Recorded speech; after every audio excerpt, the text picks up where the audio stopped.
Senate Committee on Health, Education, Labor, and Pensions will please come to order. Thank you to all of our witnesses for being here to discuss a really important topic.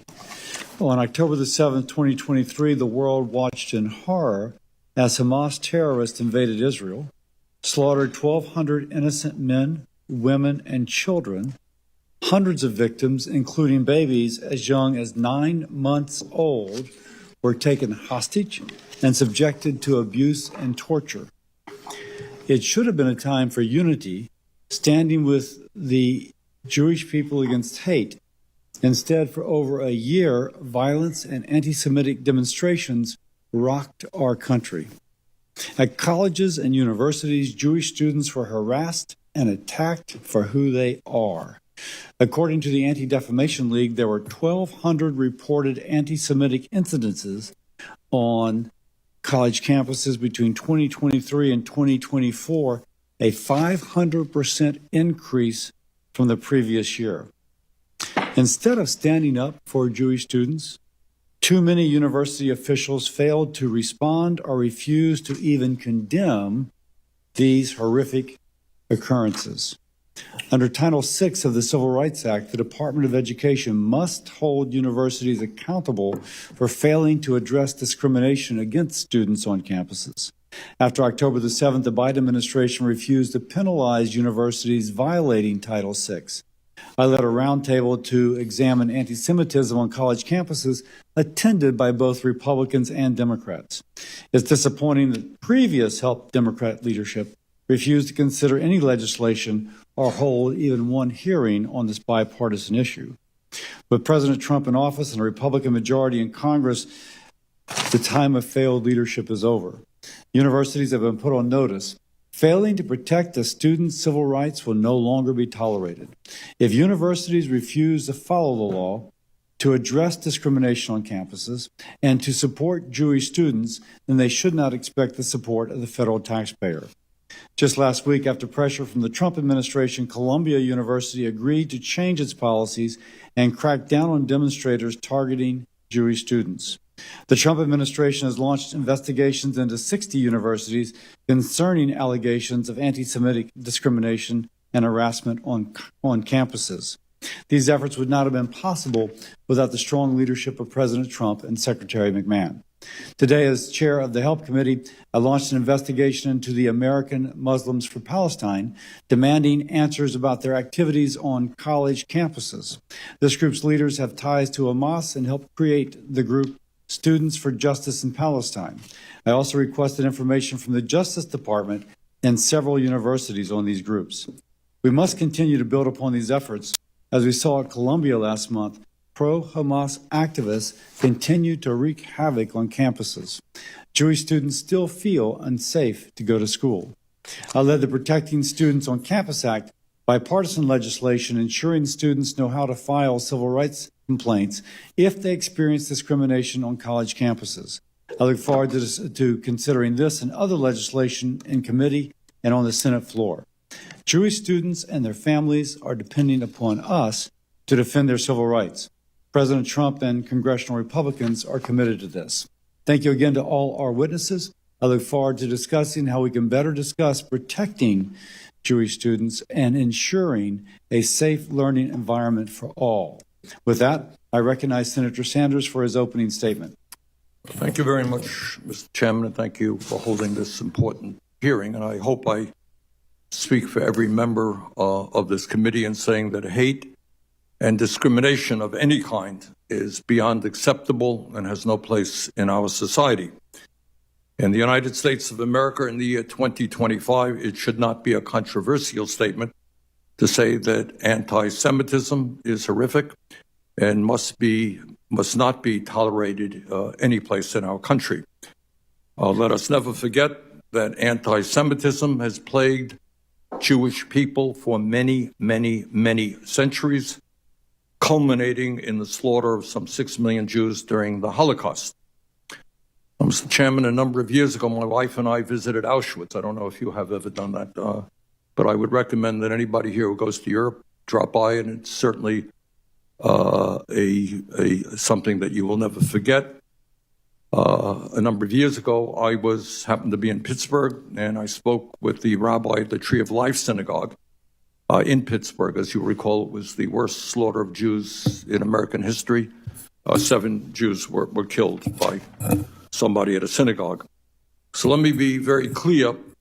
Anti-Semitism on college campuses or any place else must be condemned in the strongest possible terms. But today we should also be clear that we, and again, I hope I speak for every member of this committee, condemn all forms of bigotry. Vile hatred is not something that should exist in the United States, whether it is racism against the African American community, whether it's sexism, whether it's homophobia, whether it is xenophobia, or whether it is Islamophobia.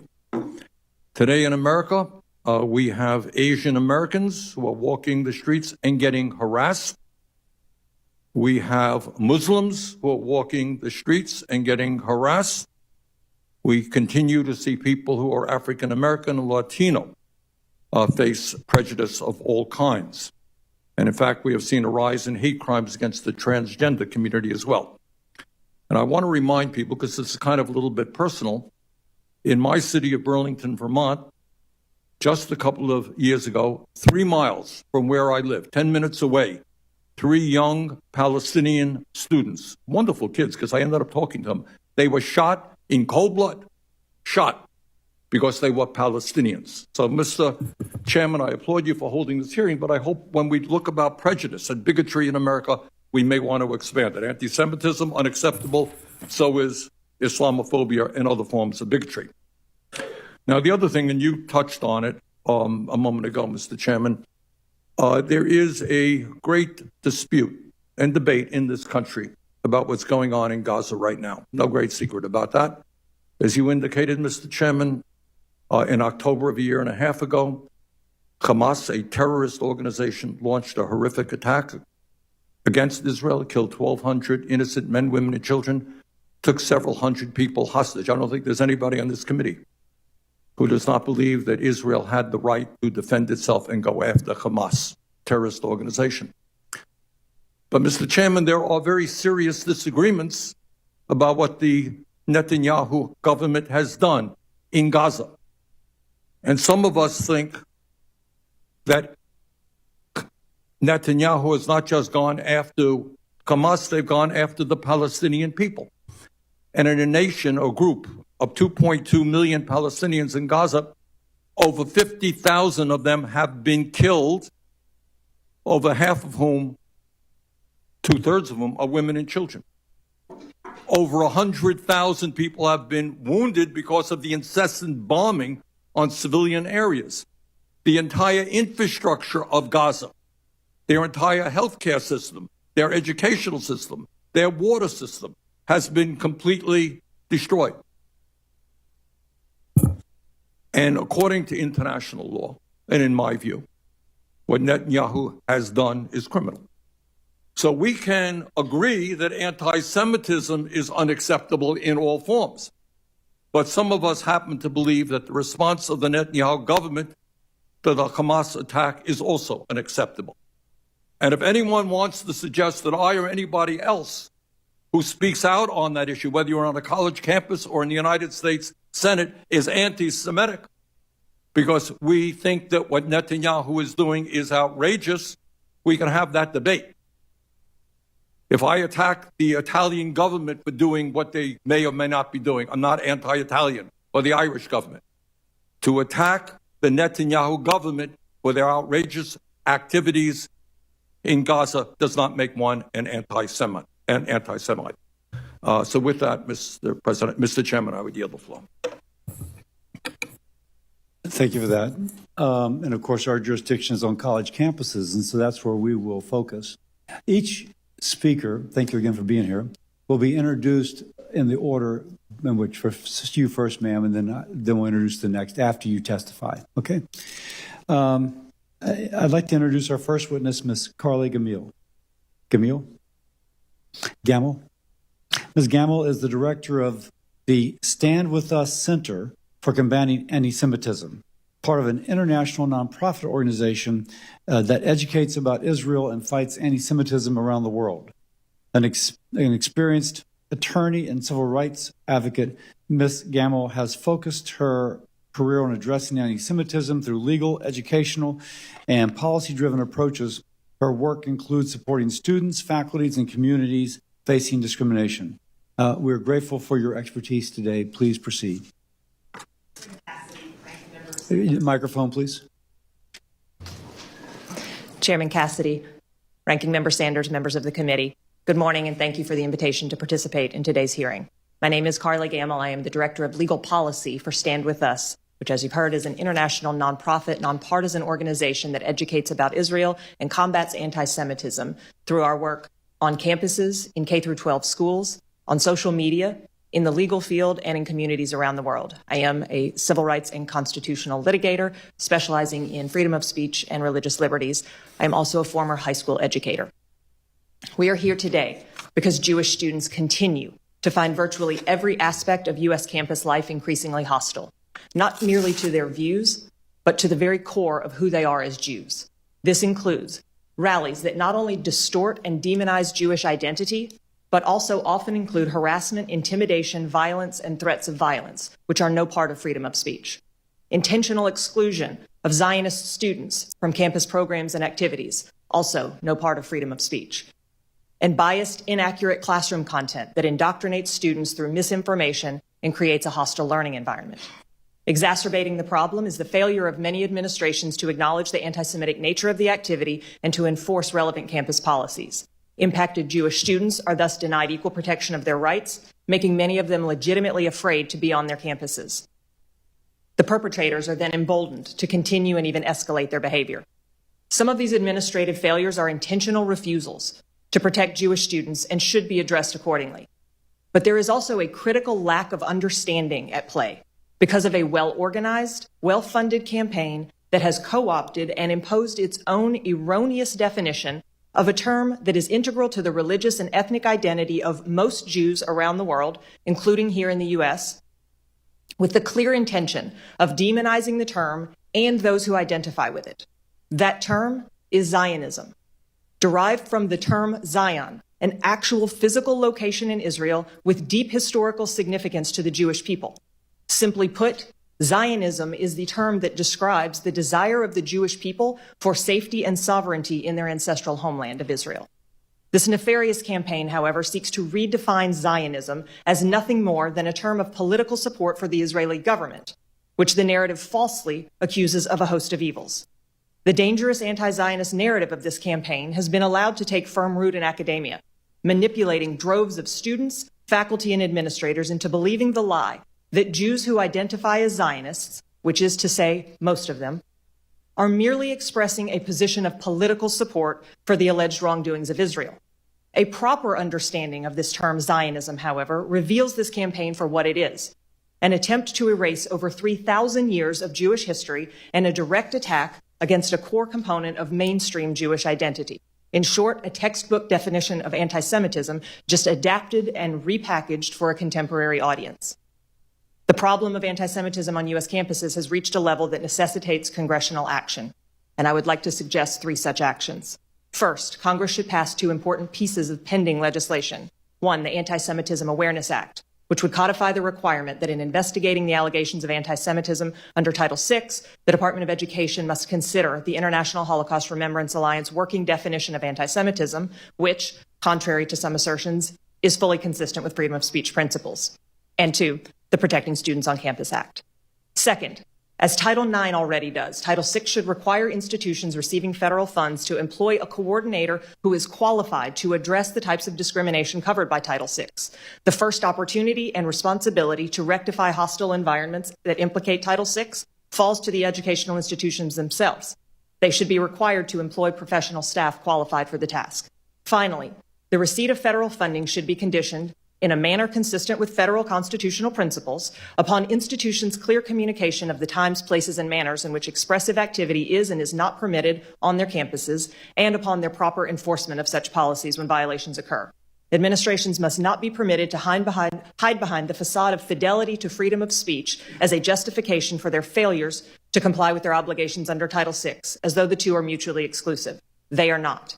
Educational institutions are not public streets or sidewalks, and students need not be permitted to engage in expressive activity wherever, whenever, and however they wish, for example, including by wearing masks to conceal their identities, especially when such allowances ultimately contribute to the creation of hostile educational environments. In closing, we must put an end to the political weaponization of Jewish identity and unify around the reality that anti-Semitism is causing real harm to real human beings, without confusing matters by insisting on addressing this acute issue only in tandem with other forms of bias and bigotry, or only when it comes from the opposite side of the political aisle. Attacks against Jewish identity are not a matter of left or right, but of wrong and right. Thank you for the opportunity to testify. I look forward to answering questions. Thank you. I'll introduce now our second witness, Rabbi Levi Shimtov. Rabbi Shimtov is the Executive Vice President of the American Friends of the Lubavitch Chabad. One more time. Lubavitch, I'm sorry. Which serves as the representative office of the worldwide Chabad Lubavitch movement in Washington, D.C., and plays a vital role in Jewish community engagement and public affairs. In addition to his organizational leadership, Rabbi Shimtov is widely regarded as a prominent voice for Jewish advocacy and has worked extensively with government officials, faith leaders, and community organizations to combat anti-Semitism and promote religious understanding. So we're thankful to have you today, Rabbi. Please proceed. Good morning, Chairman Cassidy, Ranking Member Sanders, and honorable members of this committee. I'm Rabbi Levi Shemtov, and I serve as the Executive Vice President of American Friends of Lubavitch Chabad, directing the efforts of the Chabad Lubavitch movement in our nation's capital, structure, and international community. Chabad Lubavitch is currently the world's most dynamic and fastest growing Jewish educational and social services network, with over 4,000 centers in all 50 states and more than 110 countries. Our work spans all aspects of life for people of all ages, from preschool to seniors, touching millions of people from diverse backgrounds, including business and communal leaders, academics, military personnel, young professionals, incarcerated individuals and their families, and those in need. A significant part of our efforts is dedicated to Jewish students on campus, with active centers serving over 525 universities nationwide, including, more immediately under my own purview, over 10,000 Jewish students in Washington, D.C. at institutions including the George Washington, Georgetown, American, and Gallaudet universities, as well as Johns Hopkins and various graduate programs across Washington, D.C. For 3 decades now, I've worked closely with students, witnessing firsthand the challenges they face, particularly with the rise of anti-Semitism on college campuses. My colleagues and I are guided every day by the teachings of the Lubavitcher Rebbe, Rabbi Menachem Schneerson of sacred memory. The Rebbe, widely recognized as the most influential rabbi in modern times, championed the values of education, moral responsibility, and a deep appreciation for America as a land of unprecedented religious freedom. In recognition of his exemplary benevolence, ethics, leadership, and scholarship, and selfless commitment to education, Congress unanimously awarded the Rebbe the Congressional Gold Medal in 1994, and every U.S. president since 1978 has declared his birthday each year as Education and Sharing Day USA. His guiding principle was that every individual, regardless of status, has the ability and responsibility to make the world a better place through acts of kindness and moral leadership. The concept is one of the most famous in the Jewish faith. L'taken olam b'malchut shin daled yud, to perfect the world under the sovereignty of the Almighty God. Many refer to it merely as tikkun olam, but this is the original mandate. This brings me to the pressing issue of today's hearing. Anti-Semitism is not just an age-old prejudice. It is a contemporary crisis manifesting on campuses across the nation. It is not enough for individuals or institutions to merely claim they are not anti-Semitic. As my father once taught me, it is not enough for people, especially public figures, to be neutral or not be anti-Semitic. One must be anti-Semitic.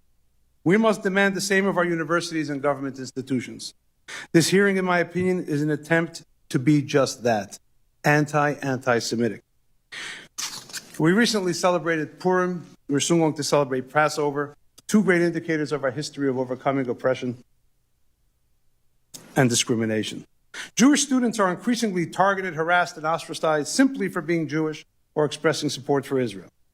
This crisis escalated dramatically after October 7th, when Hamas carried out its brutal terrorist attack on Israel.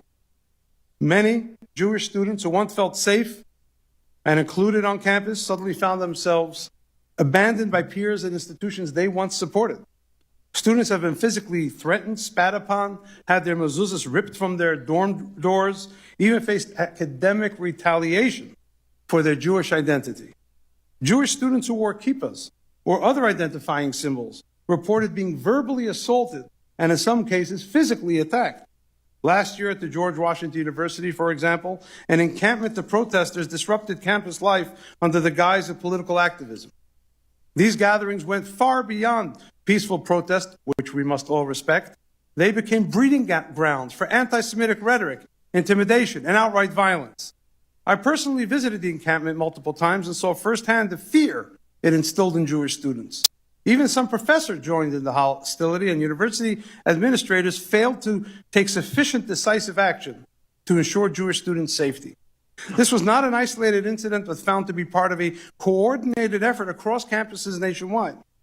Freedom of speech is a core American value, but it does not include the right to intimidate, harass, or introduce violence. Universities have the authority and obligation to enforce policies that protect all students. However, time and again, Jewish students are subtly told and made to feel that their actual safety is secondary to the political climate of the moment or other considerations. And the torture of having to wait for the, quote, process to play out is painful to watch. When there is right and wrong, not doing enough quickly enough sides with those who are wrong. We've seen that too often in history. The federal government must take urgent steps to address this crisis. The anticipated passage of the Anti-Semitism Awareness Act is a crucial measure that will help define and combat anti-Semitism in educational institutions. The adoption of the IRA definition of anti-Semitism is another necessary step, as it provides a clear framework for recognizing and addressing anti-Semitic incidents. Without these defining developments, universities and administrators will continue to exploit loopholes to avoid taking real action. Moreover, federal authorities must demand a safe learning environment for all students, including Jewish students. Universities that tolerate anti-Semitic harassment should face real consequences. The previous administration took some steps in recognizing anti-Semitism as a national concern, hosting high-level meetings and engaging Jewish leaders in discussions across the spectrum. However, these efforts must not be diluted by lumping anti-Semitism together with other forms of discrimination at this point. While all forms of hate should be addressed, anti-Semitism has unique characteristics that require a dedicated response.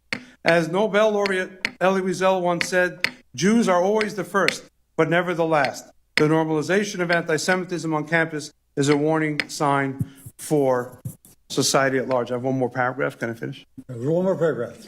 Jewish students need more than protection from hate. They need to be empowered with a robust Jewish identity.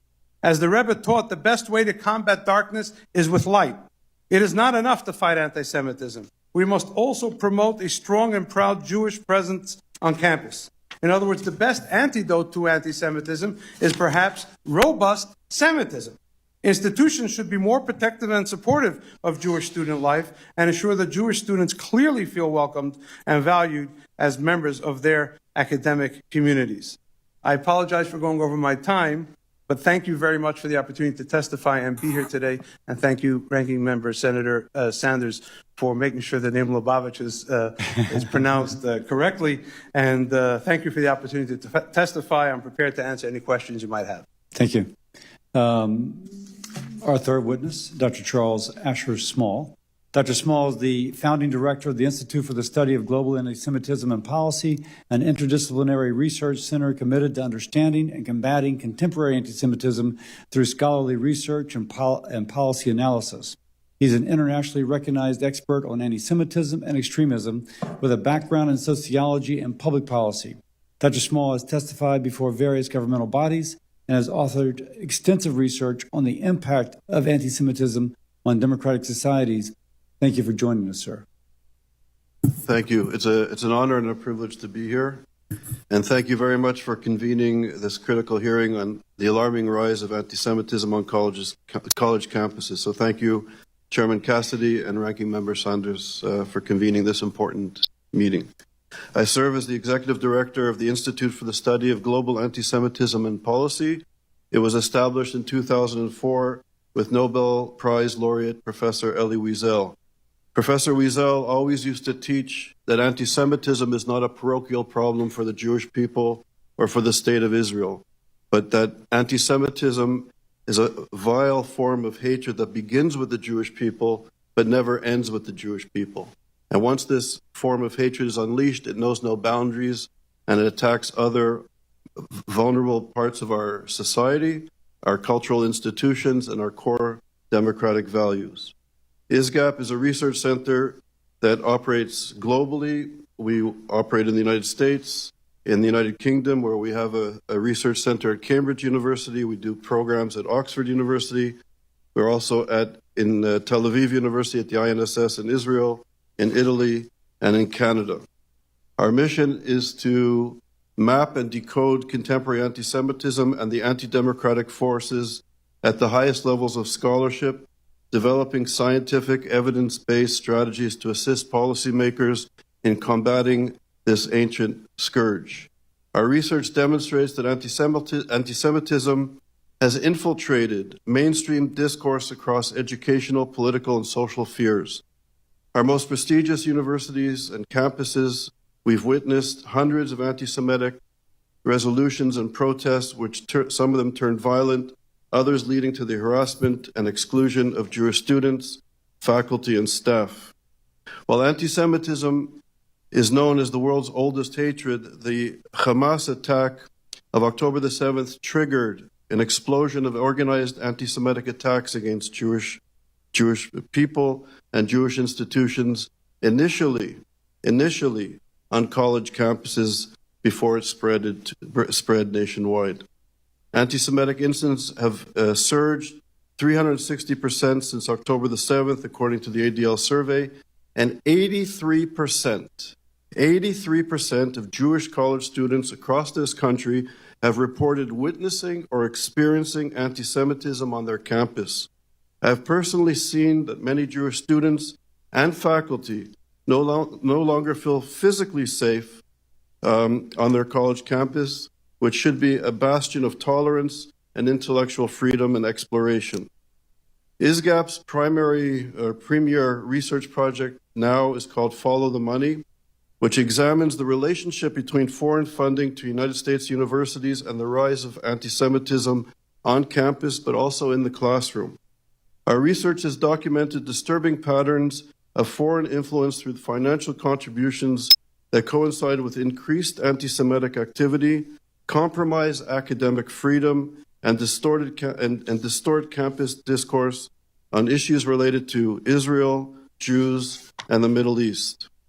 In 2019, I presented our initial findings of this Follow the Money research project to federal officials, revealing that $3 billion of undisclosed money coming from Middle East anti-democratic, anti-American, and anti-Semitic forces, primarily from the Qatari regime to American universities, has led to a federal investigation that identified more than $6.5 billion in unreported foreign funding to our universities. Our ongoing research establishes that the Qatari regime donations have substantially impacted anti-Semitic discourse at American universities while also promoting anti-democratic values. It should be noted that the Qatari regime maintains documented ties to the Muslim Brotherhood. The Muslim Brotherhood is a reactionary, I would even say, perversion of Islam that combines a perversion of Islam with European anti-Semitism and even the protocols of the Elders of Zion that led to the Holocaust. That they have this, it's called a bayah, a spiritual oath to the Muslim Brotherhood that also support and gives rise to Hamas, the Palestinian chapter of the Muslim Brotherhood, and other violent anti-Semitic and anti-democratic extremist affiliations.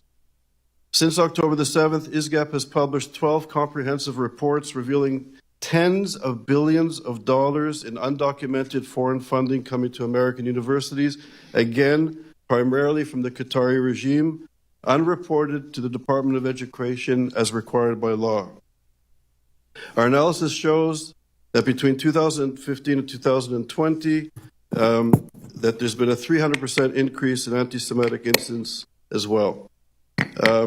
We have uncovered systematic efforts to circumvent the transparency required by Section 117 of the Higher Education Act, Universities underreport foreign gifts, use third-party foundations to shield donor identities, and fail to disclose conditions and restrictions attached to the donations. Can I finish in 30 seconds? Or 30 seconds. Okay. Very quickly, we found we did a report on Texas A&M. We found $1.3 billion in undocumented money between the Qatari regime and Texas A&M. We found 502 research projects. Texas A&M gave all of their intellectual property rights to the Qatari regime. 58 projects we flagged that have military dual-use purpose. 13 have nuclear research dual-use purposes. Qatar has very good relations with the Iranian Revolutionary Regime, Hamas, and the Taliban. At Cornell University, we found $2 billion in unreported, undocumented funding going from Qatar to Cornell. K through 12, we just published a report. Hundreds of millions of dollars going to create curriculum across the United States of America for children that remove Jews and Christians from curriculum about the Middle East. We've done reports on SJP. I'll end it there, and I'll get to the recommendations in the Q&A, but thank you for listening. Senator Sanders. Thank you, Mr. Chairman. Our next witness is Rabbi David Saperstein, the Director Emeritus of the Religious Action Center of Reform Judaism. Rabbi Saperstein has served as the Director and Counsel for the Religious Action Center of Reform for 40 years. Rabbi, thank you very much for being with us, and you may proceed. Chair Cassidy. Turn the mic on, please. Chair Cassidy, Ranking Member Sanders, distinguished members of this important committee. As a rabbi, a First Amendment lawyer, a civil rights advocate, a diplomat, having served as the United States Ambassador for International Religious Freedom, I've engaged in a career of fighting for religious freedom and equal rights for all, fighting against discrimination of any group because of their identity. The foundational lesson I take from this half century of work is that we cannot counter and delegitimize hatred against any one group unless we counter hate against all, which I think is embodied in Elie Wiesel's quote that you gave. So too countering anti-Semitism. At this period of unprecedented levels of anti-Semitism in our society on the campuses, I won't go into, you've described it very, very well here. And there are distinctive aspects to fighting anti-Semitism. And we should accept nothing less than every Jewish student being safe. Doesn't mean you're going to be free of hearing speech that you're deeply troubled by and find offensive. But I want to say it again, we should accept nothing less than every Jewish student being safe on their campuses. And we cannot ensure that Jewish students are safe on campus until all students are safe, unless the mechanisms against discrimination are robust enough to support all protected groups, unless we effectively address the broader spread of hate speech, hate crimes, dehumanization, demonization, discrimination, ostracization against all those who are so victimized. Hate speech and hate crimes are intended to tear at the threads that hold our society together. Haters seek to undermine the comity and unity of Americans. Our responses must not add to those divisions. Any attempt to secure the rights and safety of Jews that undercuts the rule of law, that weakens our public schools or higher education, that further divides our nation and college campuses, undermines the very principles and institutions, undermines the democracy that have made it possible for Jews to flourish with more rights, more freedoms, more opportunities, more achievements in this country than Jews have ever known in diaspora life. But sadly, alarmingly, a number of recent actions against judges, law firms, defunding universities, the ignoring of judicial rulings, stripping due process and acting against protesters, the dismantling of the Department of Education's Office of Civil Rights, and the subsequent loss of its knowledgeable professionals seems to be doing exactly that. The administration should build on, not abandon, successful approaches that have shaped and embraced by prior administrations of both parties, improving consistent, comprehensive reporting of anti-Semitism, strengthening security resources for vulnerable nonprofits, and for religious life on our campuses, expanding support for strong Holocaust history of anti-Semitism, anti-bias education on our campuses, in our society, pressing social media platforms to curb anti-Semitism and Holocaust denial and other expressions of group hate, and continuing vigorous efforts in identifying anti-Semitism, enforcing existing education, anti-discrimination, and hate crimes laws. As to the last of these recommendations, I leave it to my colleague to talk about how IRA should and should not be used to affect that. There is unity across political and ideological lines on what constitutes most anti-Semitic speech and action. There are, however, different views about when expressing substantive criticism of Israel's policies and actions steps over the line into anti-Semitism, or just may be right or wrong on its merits.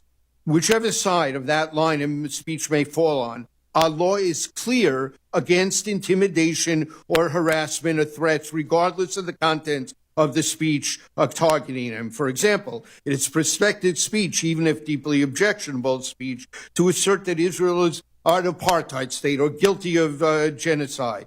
But whenever a Jewish student is taunted, blamed, or accused of supporting apartheid or genocide because they are Jewish, this constitutes discrimination because of their religion, national origin, shared ancestry. The same principle would apply to a student who looked to be Muslim or Arab, or being taunted for being a terrorist or jihad supporter, as well as the Jewish student wearing a yarmulke, facing taunts, saying no Zionists are welcome here. How many babies have you killed today?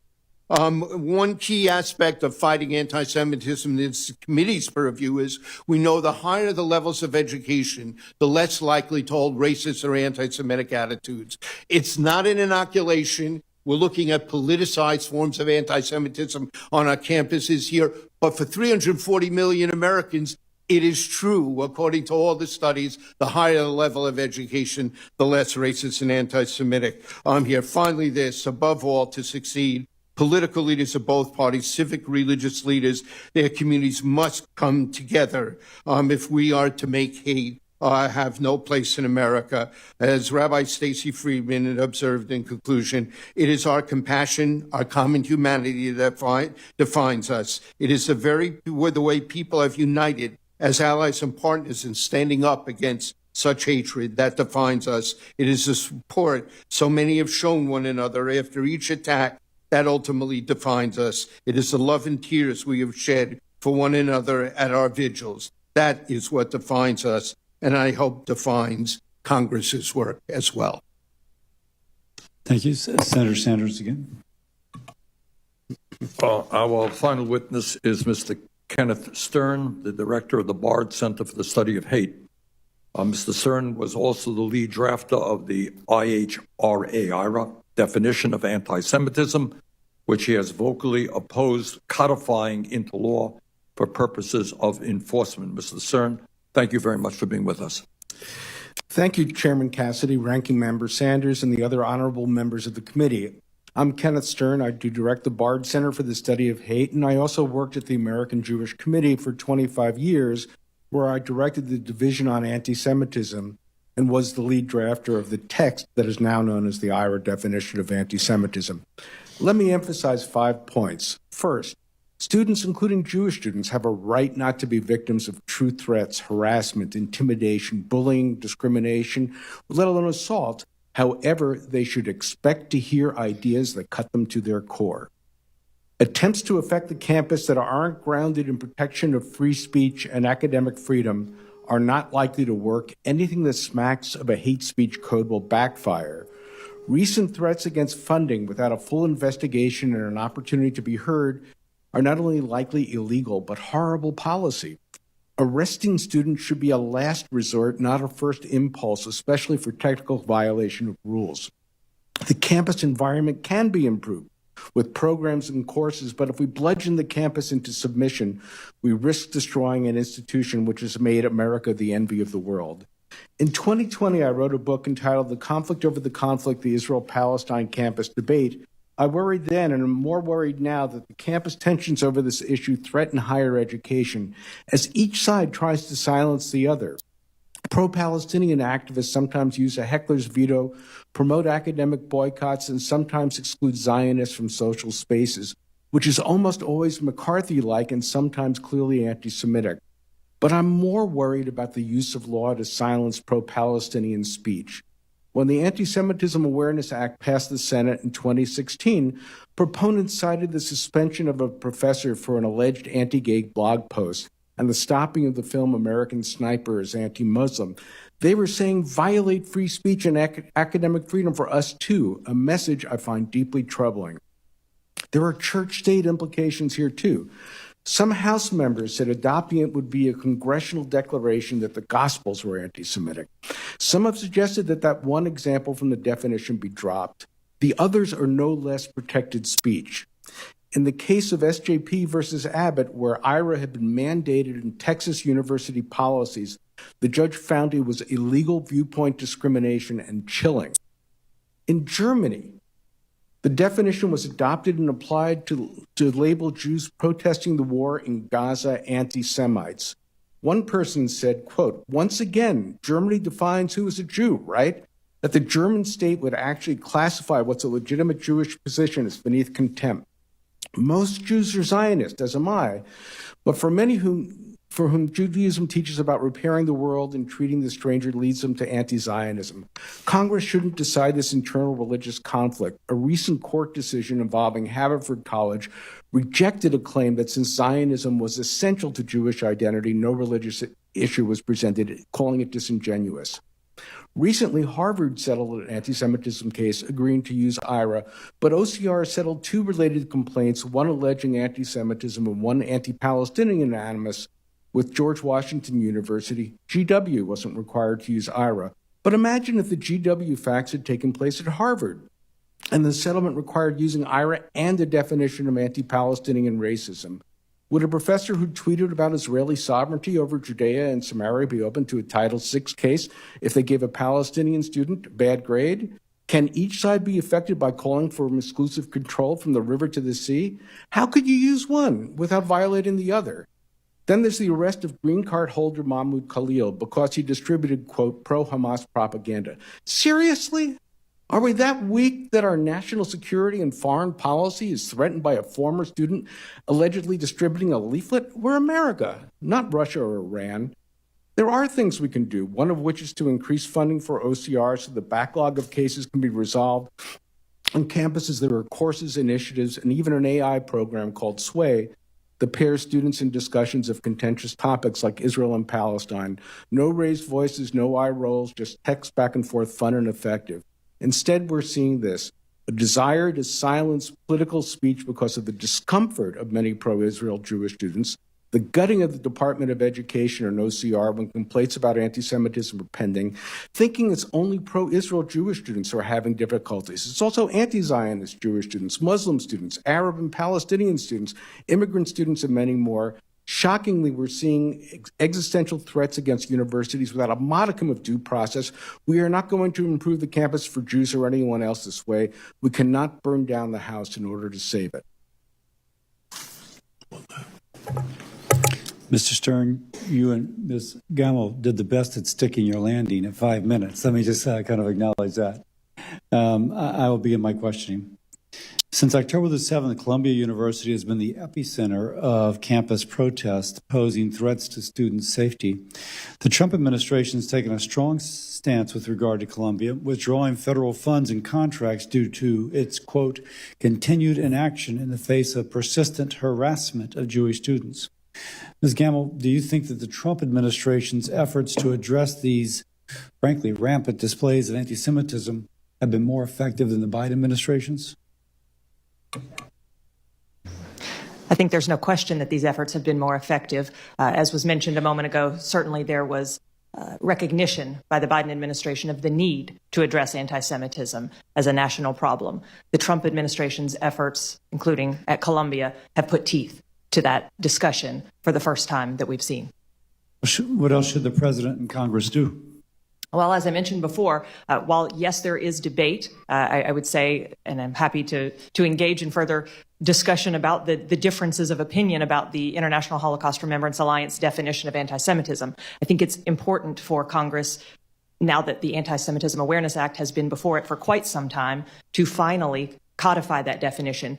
Again, yes, there are certainly restrictions on how that definition can be used, but the definition itself is not a problem. It's like no other it's like any other definition that you would find. It is a tool for educating, helping people to better understand. Importantly, every time that definition is brought up and challenged, there is a complete ignoring of the text of that definition and the guidance that goes with it. And the reality is that the examples of anti-Semitism that people like to fight over and the controversy is over are introduced with clear indication and instruction that these are examples that could be, depending upon the overall context, examples of anti-Semitism. The decision that was just referenced, in which there were problematic and concerns raised about, First Amendment concerns raised about the use of that definition, completely wrong on the facts and the law, including that fact that context is crucial. And so, again, passing the Anti-Semitism Awareness Act, I think, is number one, as well as Senator Cassidy, your bill regarding protecting students on campus. I think it is crucial that students know where to get advocacy and where to get help. But in order to do that, we also have to have robust enforcement, teeth in resolutions of Title VI complaints. Rabbi Shimtov, a quick assessment, the Biden administration versus Trump assessment, Trump administration's efforts to combat the anti-Semitism that we've seen. Well, I will say that the Biden administration did make special efforts, which were unprecedented, in bringing together a broad array of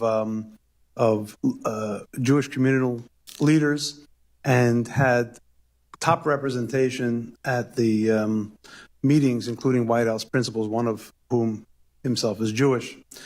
I said at that meeting, and I say again here today, that even though they had a whole of government approach, and it was unprecedented, they did allow to seep in a way which I felt drilled a little hole in the boat, the views of people who were downright anti-Semitic and those who sought to weaken IRA for the sake of weakening it. It didn't strengthen the fight against anti-Semitism. But we must say that the effort in and of itself was a good step. The second thing is we all fly on planes, and we're told that if oxygen pressurization changes, your mask is going to drop from the ceiling, and you have to put your own mask on first. But you want to save the kids who are with you. Don't do that. Put your own mask on first, because if you stop breathing, you can't help anybody. We, the Jewish community, have to help ourselves first. And then we have to help everyone else as we can. But we can't be helping everybody all at the same time, because the dilution itself is dulling the point that our colleague just spoke about.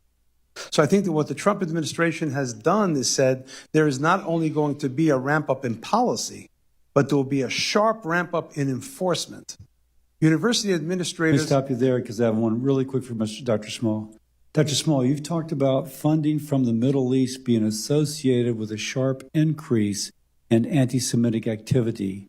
Statistically significant? What else can you comment? You have about 30 seconds. Okay. So it's a very important issue. In one of our reports, we show that American universities taking money from the Qatari regime have 300% more instances of anti-Semitism compared to American universities not taking money. Is that just because of more exchange students, or is there something more than that? I think it's the use of soft power. It's funding certain institutes and professors in the classroom and connected to the encampment. SJP comes out of AMP, which is part of the Muslim Brotherhood.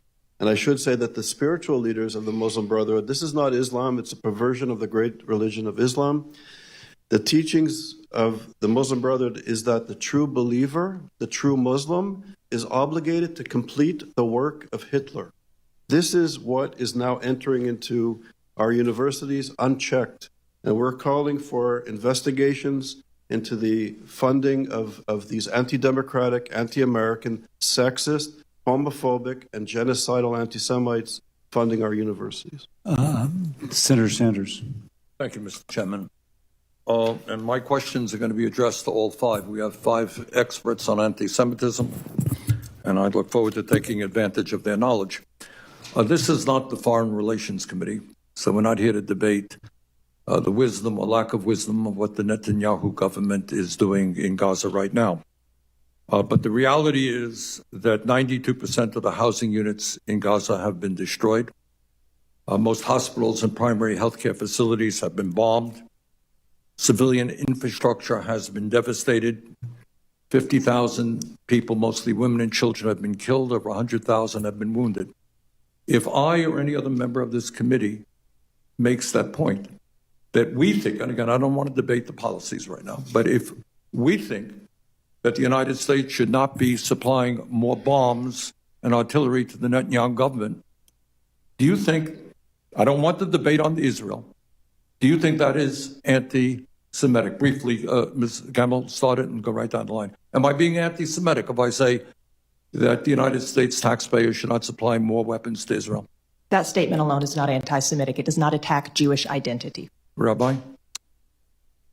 I must say, you are revered on one side of the aisle and respected on the other side of the aisle for the strength of your convictions. You do not say dispassionate statements. So just like I believe we have to respect the right of everyone to their opinion, I believe the Prime Minister is a democratically elected official and is entitled to his opinion.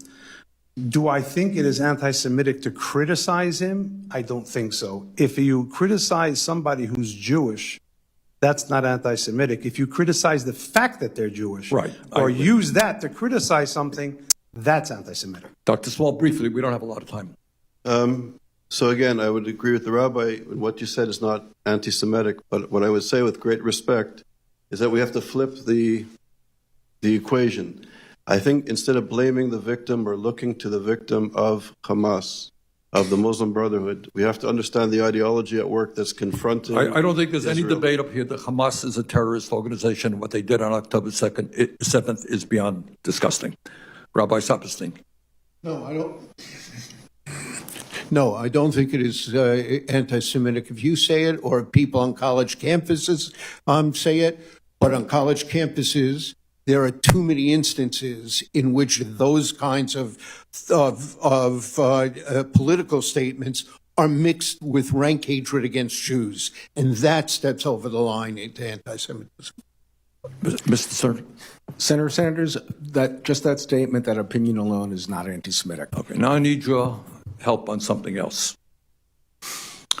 I have never met George Soros in my life, to the best of my knowledge.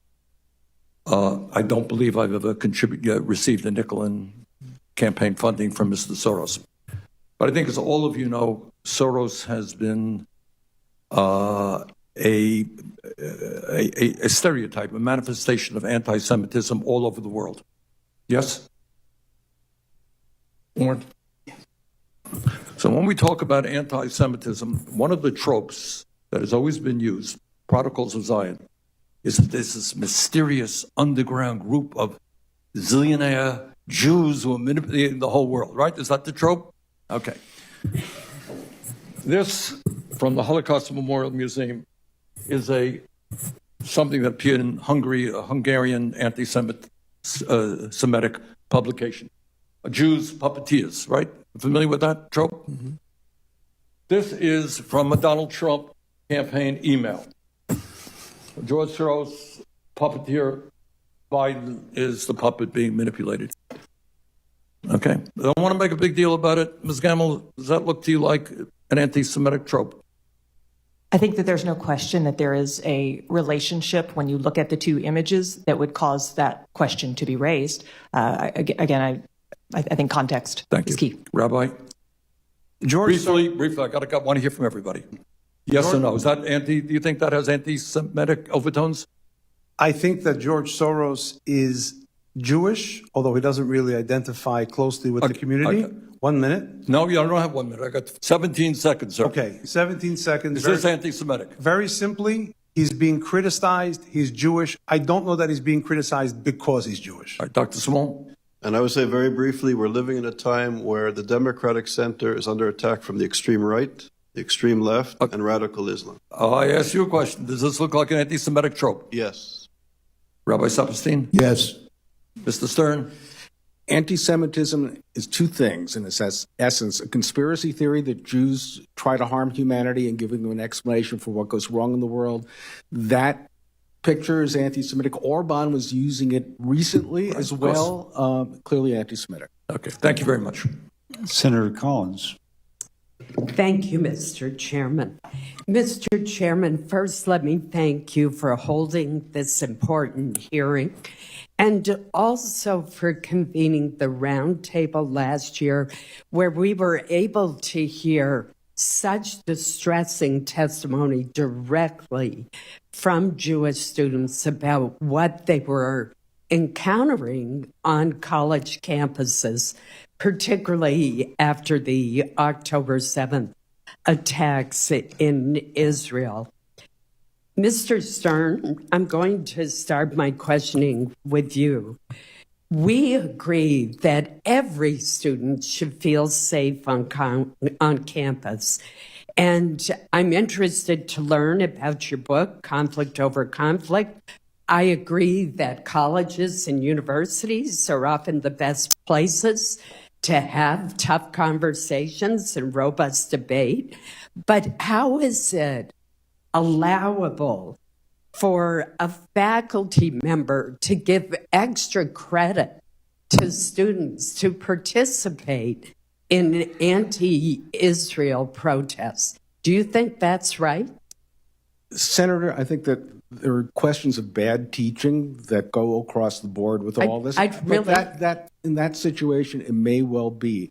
But the point is that on a campus, the idea is that students should be not singled out, not discriminated against, but should hear things differently. So if the professor says, I want everybody to go and report back, I don't care what you say about it, but I want you to, because it's happening, to tell me what you think, that's something different than saying, I'm going to give you extra credit for supporting something. So do you agree that it is wrong for a student to be given extra credit for attending an anti-Israel debate? It depends. Or If I had a student and that debate was happening on the campus, I might want them to come back and say, tell me the different sides. On the other hand, if they're saying, I want you to go because this is the correct way, that is a wrong thing to do.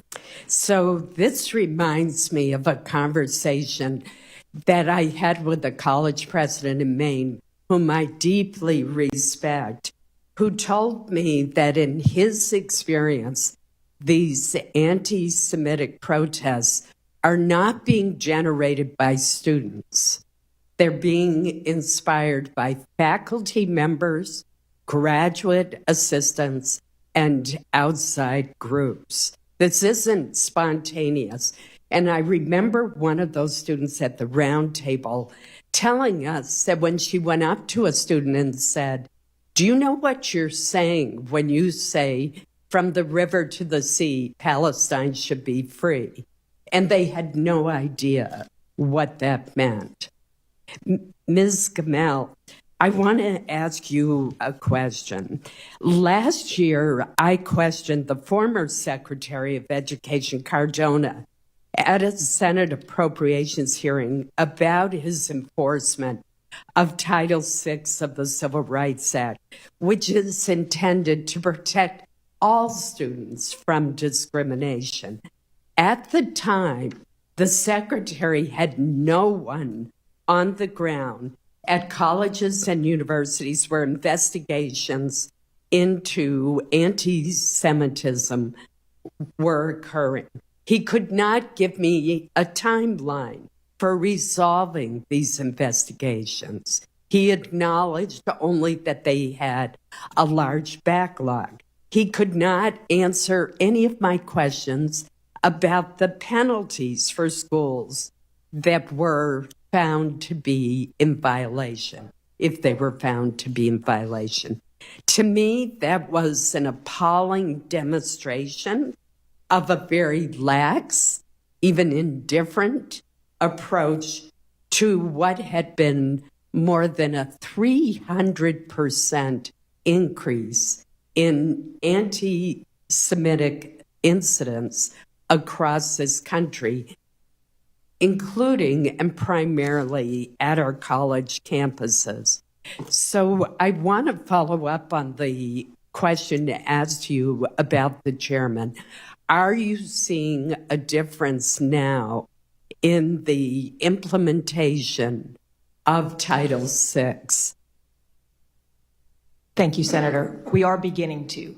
We are encouraged by what we are seeing. I believe that you're absolutely correct that there need to be actual investigators, as there now are, on these campuses. I also believe, though, that it is crucial that the institutions themselves be held accountable for being the first line of addressing these problems. This is not an issue that the federal government should have to come in and police. And again, I go back to there are often not people who are well qualified and equipped to address these things on the campuses themselves. It should start there. But yes, I am encouraged by what we are seeing in terms of enforcement. I'll say that I was discouraged to see at the end of last year when institutions came out of the woodwork begging OCR to resolve open complaints for obvious reasons. And there was capitulation to that. There's too much capitulation going on, not enough enforcement. So I'm very encouraged to see what we're seeing now. That is why we need to make sure that office continues to be adequately resourced. Thank you, Mr. Chairman. Senator Murray.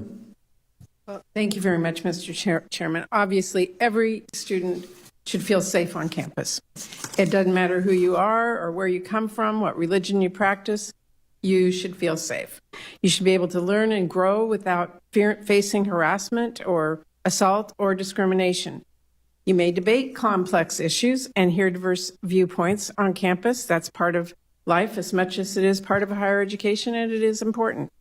Everyone in this country should be able to use their voice and exercise their First Amendment rights peacefully without fear of government retaliation. And at the same time, no one should ever fear for their safety on campus. No one should ever be forced to tolerate bigotry. That's a very simple principle, and I think it's one that the vast majority of Americans agree with. In fact, here in Congress, we agree with it so much that we have an office at the Department of Education dedicated to upholding that principle, the Office of Civil Rights, that the senator from Maine just referenced. And that is why I have fought for years to secure more resources and funding for OCR. It does really important work to make sure every student is safe on campus. And it makes sure schools are living up to their obligations under our civil rights laws. When hatred and bigotry are on the march, from recent spikes in anti-Semitism and Islamophobia, or to the wave of anti-Asian hate during COVID, when students' safety is at stake, whether that means addressing hate crimes in hostile environments or actually addressing sexual assault on our campuses, OCR is really our front line. So if you want to fight anti-Semitism, you should support OCR. It is as straightforward as it gets. It's like saying if you want to fight fires, you should support the fire department. Well, I hate to tell you all, but Trump is axing the fire department. He has fired nearly half of the OCR staff and shuttered more than half of the OCR offices. So I don't know how anyone can actually say they're serious about stopping anti-Semitism on campus without also saying that they are concerned by this movement to gut that agency on the front line of stopping anti-Semitism. Because you can't upend that entire office, as Trump wants to do, without upending the work. You can't pause the investigations, which Trump already did, without creating a huge backlog that means students will not get the justice that they deserve. You can't just cut an agency in half and pretend everything's fine. Closing those offices means throwing 6,000 cases into limbo, leaving students in 28 states without the critical tools to fight back. Firing those workers means doubling the caseload for the remaining investigators who are already stretched thin. I think it's clear that if we are serious about fighting anti-Semitism, we need to get serious about fighting this administration's decimation, not only of OCR, but the entire department. So I want to ask our witnesses what those cuts mean to students. And Rabbi Saberstein, let me start with you. Does drastically eliminating OCR's capacity help protect students, including Jewish students? It harms it in so many ways, Senator. You already talked about how overloaded they were before any of these cuts. Each one of the investigator, an average of 46 cases that they had to deal with. Now it's 86 cases that they're going to have to deal with the staff after the cuts were made. They shut 7 of the 12 regional offices. They're talking about moving it to this kind of work, integrating it into the Justice Department. The Justice Department, not an administrative enforcement agency. It doesn't look at it in a holistic kind of manner here. This was really something extraordinary. And who is better? ProPublica did a deep dive before the cuts happened in the first few weeks. 20 new cases were opened in the beginning of this administration.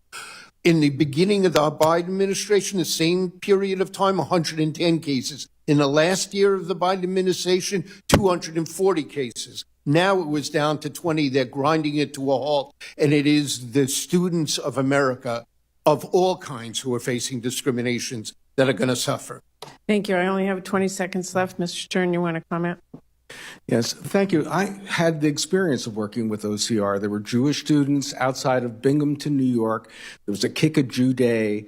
The school district did nothing. I can tell you OCR worked magic. It helped the students. It helped the district do something that was educationally important.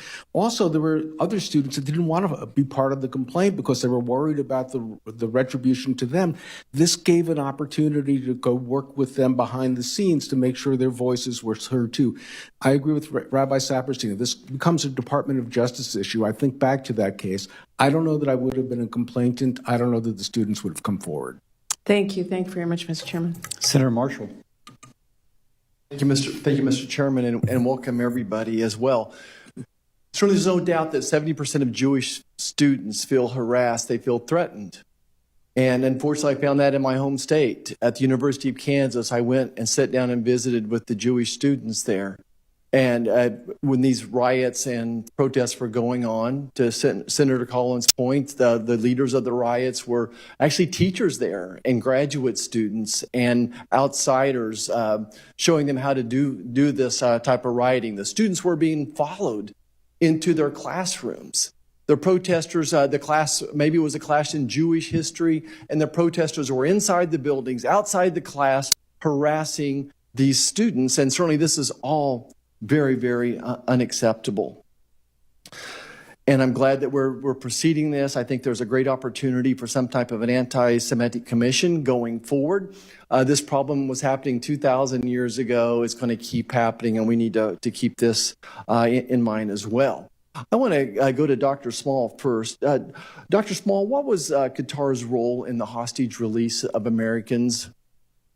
It's a good question. I'm not an expert at that level, but I know that the Qataris certainly were funding Hamas. They have very good relations. Okay, that's not my question.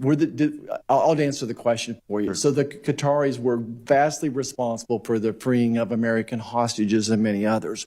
Dr. Small, what was Qatar's role in the evacuation of Afghanistan, and especially how did it impact America?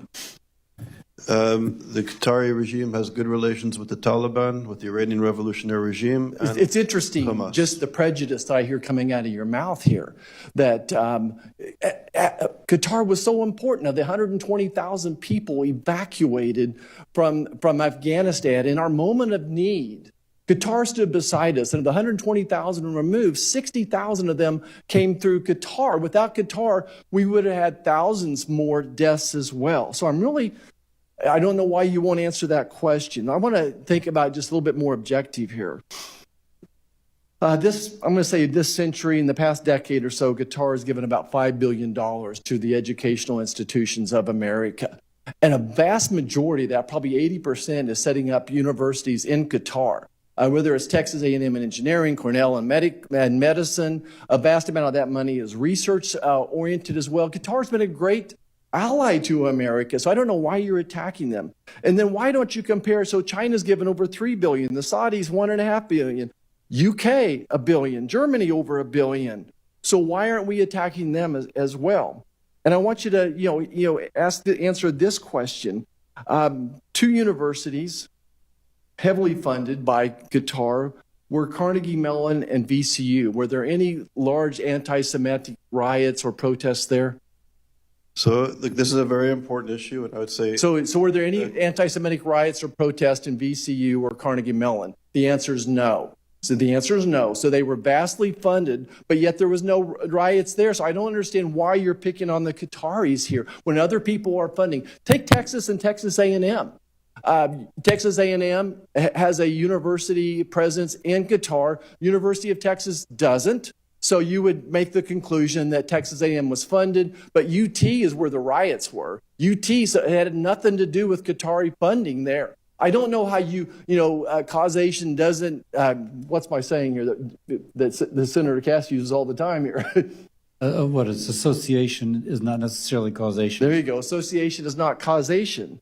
So I don't know why we're here fueling the fire. Not all Muslims are anti-Semitic. Not all Muslims are anti-American. And here we have a Muslim country that has stood beside America for the most part, and they're not perfect. They're not perfect, but they help us get back hostages. They saved the day in Afghanistan. In so many ways, they've stood beside us. I think you're picking on them. I think you're coming to conclusions that are not well-founded. I think that that's called discrimination. I think it's prejudiced as well. Thank you, Mr. Chairman. May I respond, please? May I answer the question? In 26 seconds. Pardon me? Well, I would just say that Qatar is a country with less than 350,000 citizens. They give more money to American universities than any country in the world. The greatest victims of political radical Islam are Muslims. But you're missing the rest of the story, though. So here, this just continues the prejudice that you have. You don't mention China, you don't mention Saudi, you don't mention the UK. They all have significant donations as well. Look, nobody is perfect. And I know that you built your life on this one thing.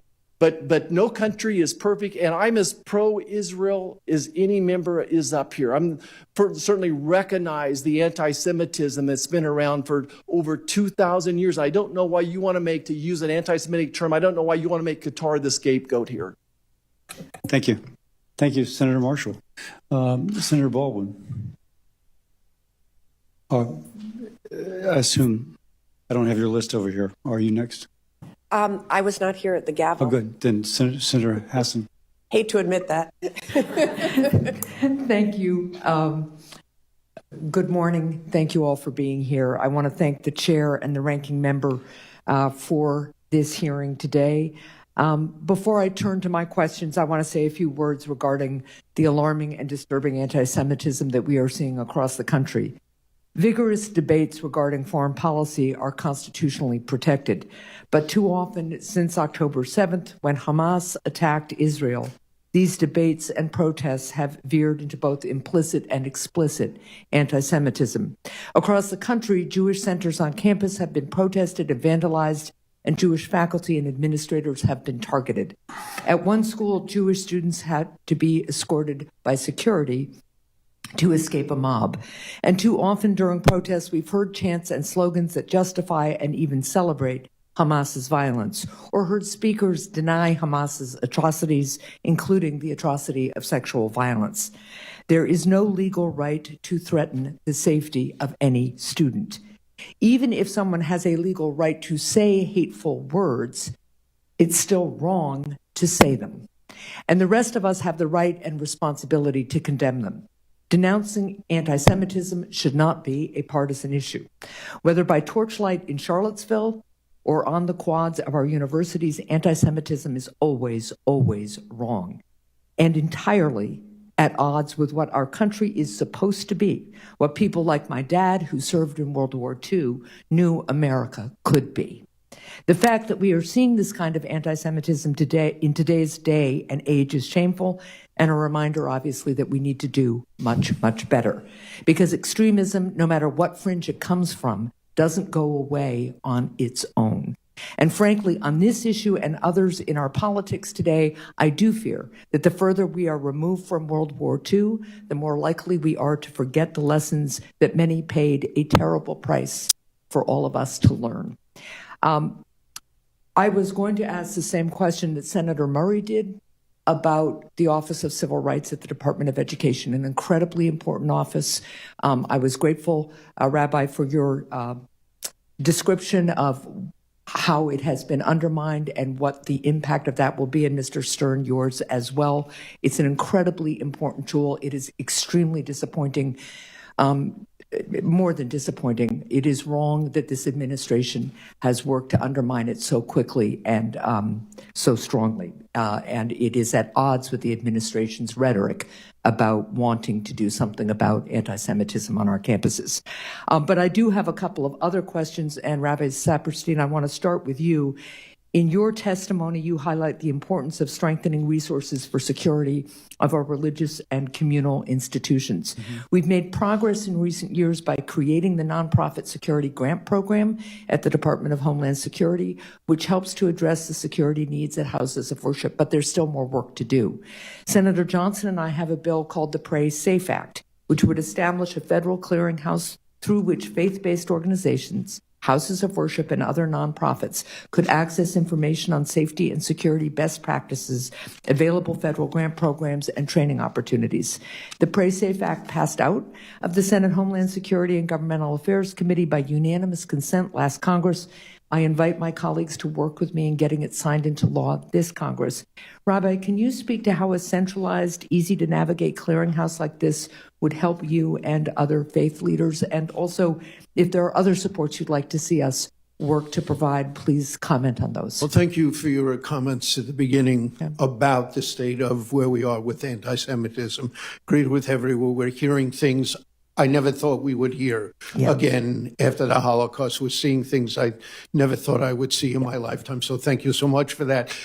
Here, I spent much of my career working with the National Reform Jewish Movement, the largest movement. I think I can speak for all of the movements, that kind of clearinghouse is invaluable to us. We have nearly 900 synagogues around the country here, and they desperately need guidance. They desperately need to know what best practices are here. This is a safety that they have to worry about every single time they gather, every single time they pray, every single time they teach, every single time they provide social services to the community. So it would be an invaluable contribution. Well, I appreciate that very much, and I have very little time left, but I do just want to comment that one step I think we can take to counter the hate we are seeing is investing in Holocaust education programs so that our young people understand the evils that drive anti-Semitism. So I will submit a question for the record to you, Rabbi Shemtov, about the role that Holocaust education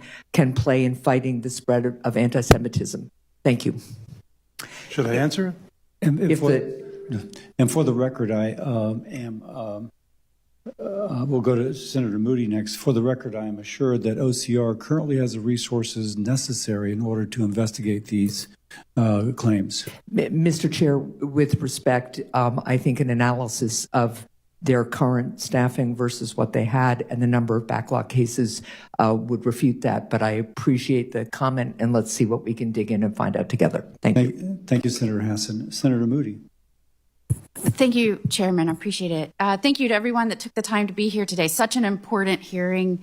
I think it's important, after we've heard some of the questions and responses, to point out that immediately upon taking office, I think out of our thousands of colleges and universities, Trump administration immediately sent out letters to some of the more egregious violators of civil rights, especially our Jewish students, is on campuses, and said, the days of a tepid response or toothless resolution agreements are over, and we will aggressively go after those that are violating the rights of our Jewish students. Those letters have gone out. Universities have now been put on notice. I don't think there's any question that there has been a change in the tenor on how we will protect the rights of Jewish students on our campus, and I just want to make sure that that is clear, because some of the questioning has suggested otherwise. I think it's also important to remember that we're here on a hearing today, and I want to make sure I'm going to get the title right, so I'm going to specifically read the topic of this hearing: Anti-Semitic Disruptions on Campus. And we're talking about attacks on campaign flyers of President Trump and defending coordinators of chaos on campus.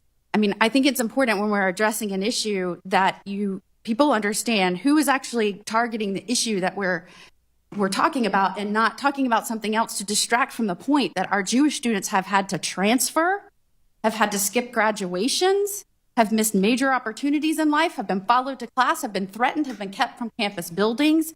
I mean, that is why we're here today. In Florida, we're not immune. We saw a rapid escalation in anti-Semitism and criminal acts within our own state. And that was minor compared to the rest of the nation after October 7th, what we saw in terms of criminal acts. So I think it's important to remember, I mean, it's the same thing happened when we were talking about men participating in women's sports and taking those opportunities and the danger to women. We were, who was talking about protecting women? Who was not distracting from that? Who stood up for that? And I think we need to remember that in this hearing today. I don't think it's wrong to question foreign funding. I mean, candidates for federal office can't take foreign donations. I don't think it's wrong to question foreign funding in universities and colleges and whether foreign nations are trying to persuade or influence or brainwash our children. I mean, do you think that they want us to be more pro-American, more democracy, pro-freedom, pro-capitalism? Is that why they're giving hundreds of millions of dollars to our universities? I mean, I'm sure there are instances of good faith there, but we have to pay attention to that. I filed a bill yesterday to deny now student visas to Chinese students because China has just passed a law that now requires every national to gather intelligence, including Chinese students here studying, gather intelligence and report back. How do we not pass a law that prevents student visas in that respect? I mean, in the past few years, we've had an explosion of Chinese students that were caught gathering evidence or gathering information on military bases, on college campuses. How do we as lawmakers, policymakers not do that? And so I've watched what's happened over our campuses over the last few years and sat in horror. And there are tools right now in terms of revoking funding or denying funding if campuses are allowing the violation of civil rights. I filed a bill today that said we should go one step further because clearly what we have on the books isn't working. I believe that if money has been given or designated for universities and they cannot protect their Jewish students, and there are violations of civil rights, any money that has been dedicated to them should be clawed back. Any taxpayer money that has been dedicated to them should be clawed back from the federal government. And Ms. Gamble, I would like to know what you think. Number one, do you think additional tools are necessary? And number two, do you think that is a good policy? I certainly think that additional tools are necessary, as I've mentioned several times. I do think that looking at every aspect of what our taxpayer dollars are being used for and ensuring that those dollars are being used in compliance with the law is crucial.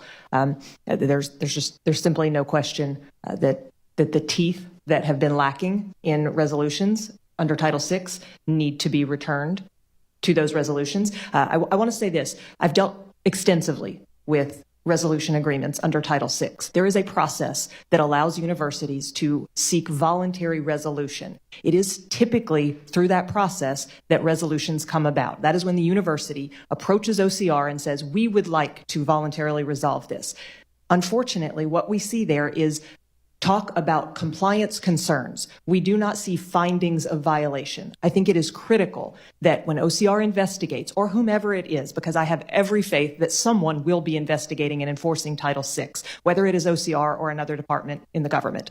When they do that, I believe it is crucial that we move beyond just talking about compliance concerns and actually issue findings of violation. And where those findings are found, federal funds need to be removed. Thank you, Ms. Gamelon. We have these new timers that nobody can see where the time is, so I apologize if we went over. No, believe me, this is our first meeting in this new room, and so now I can see a lot of new technology. I can see on my dial it's Senator Kim who's next. Thank you, Chairman.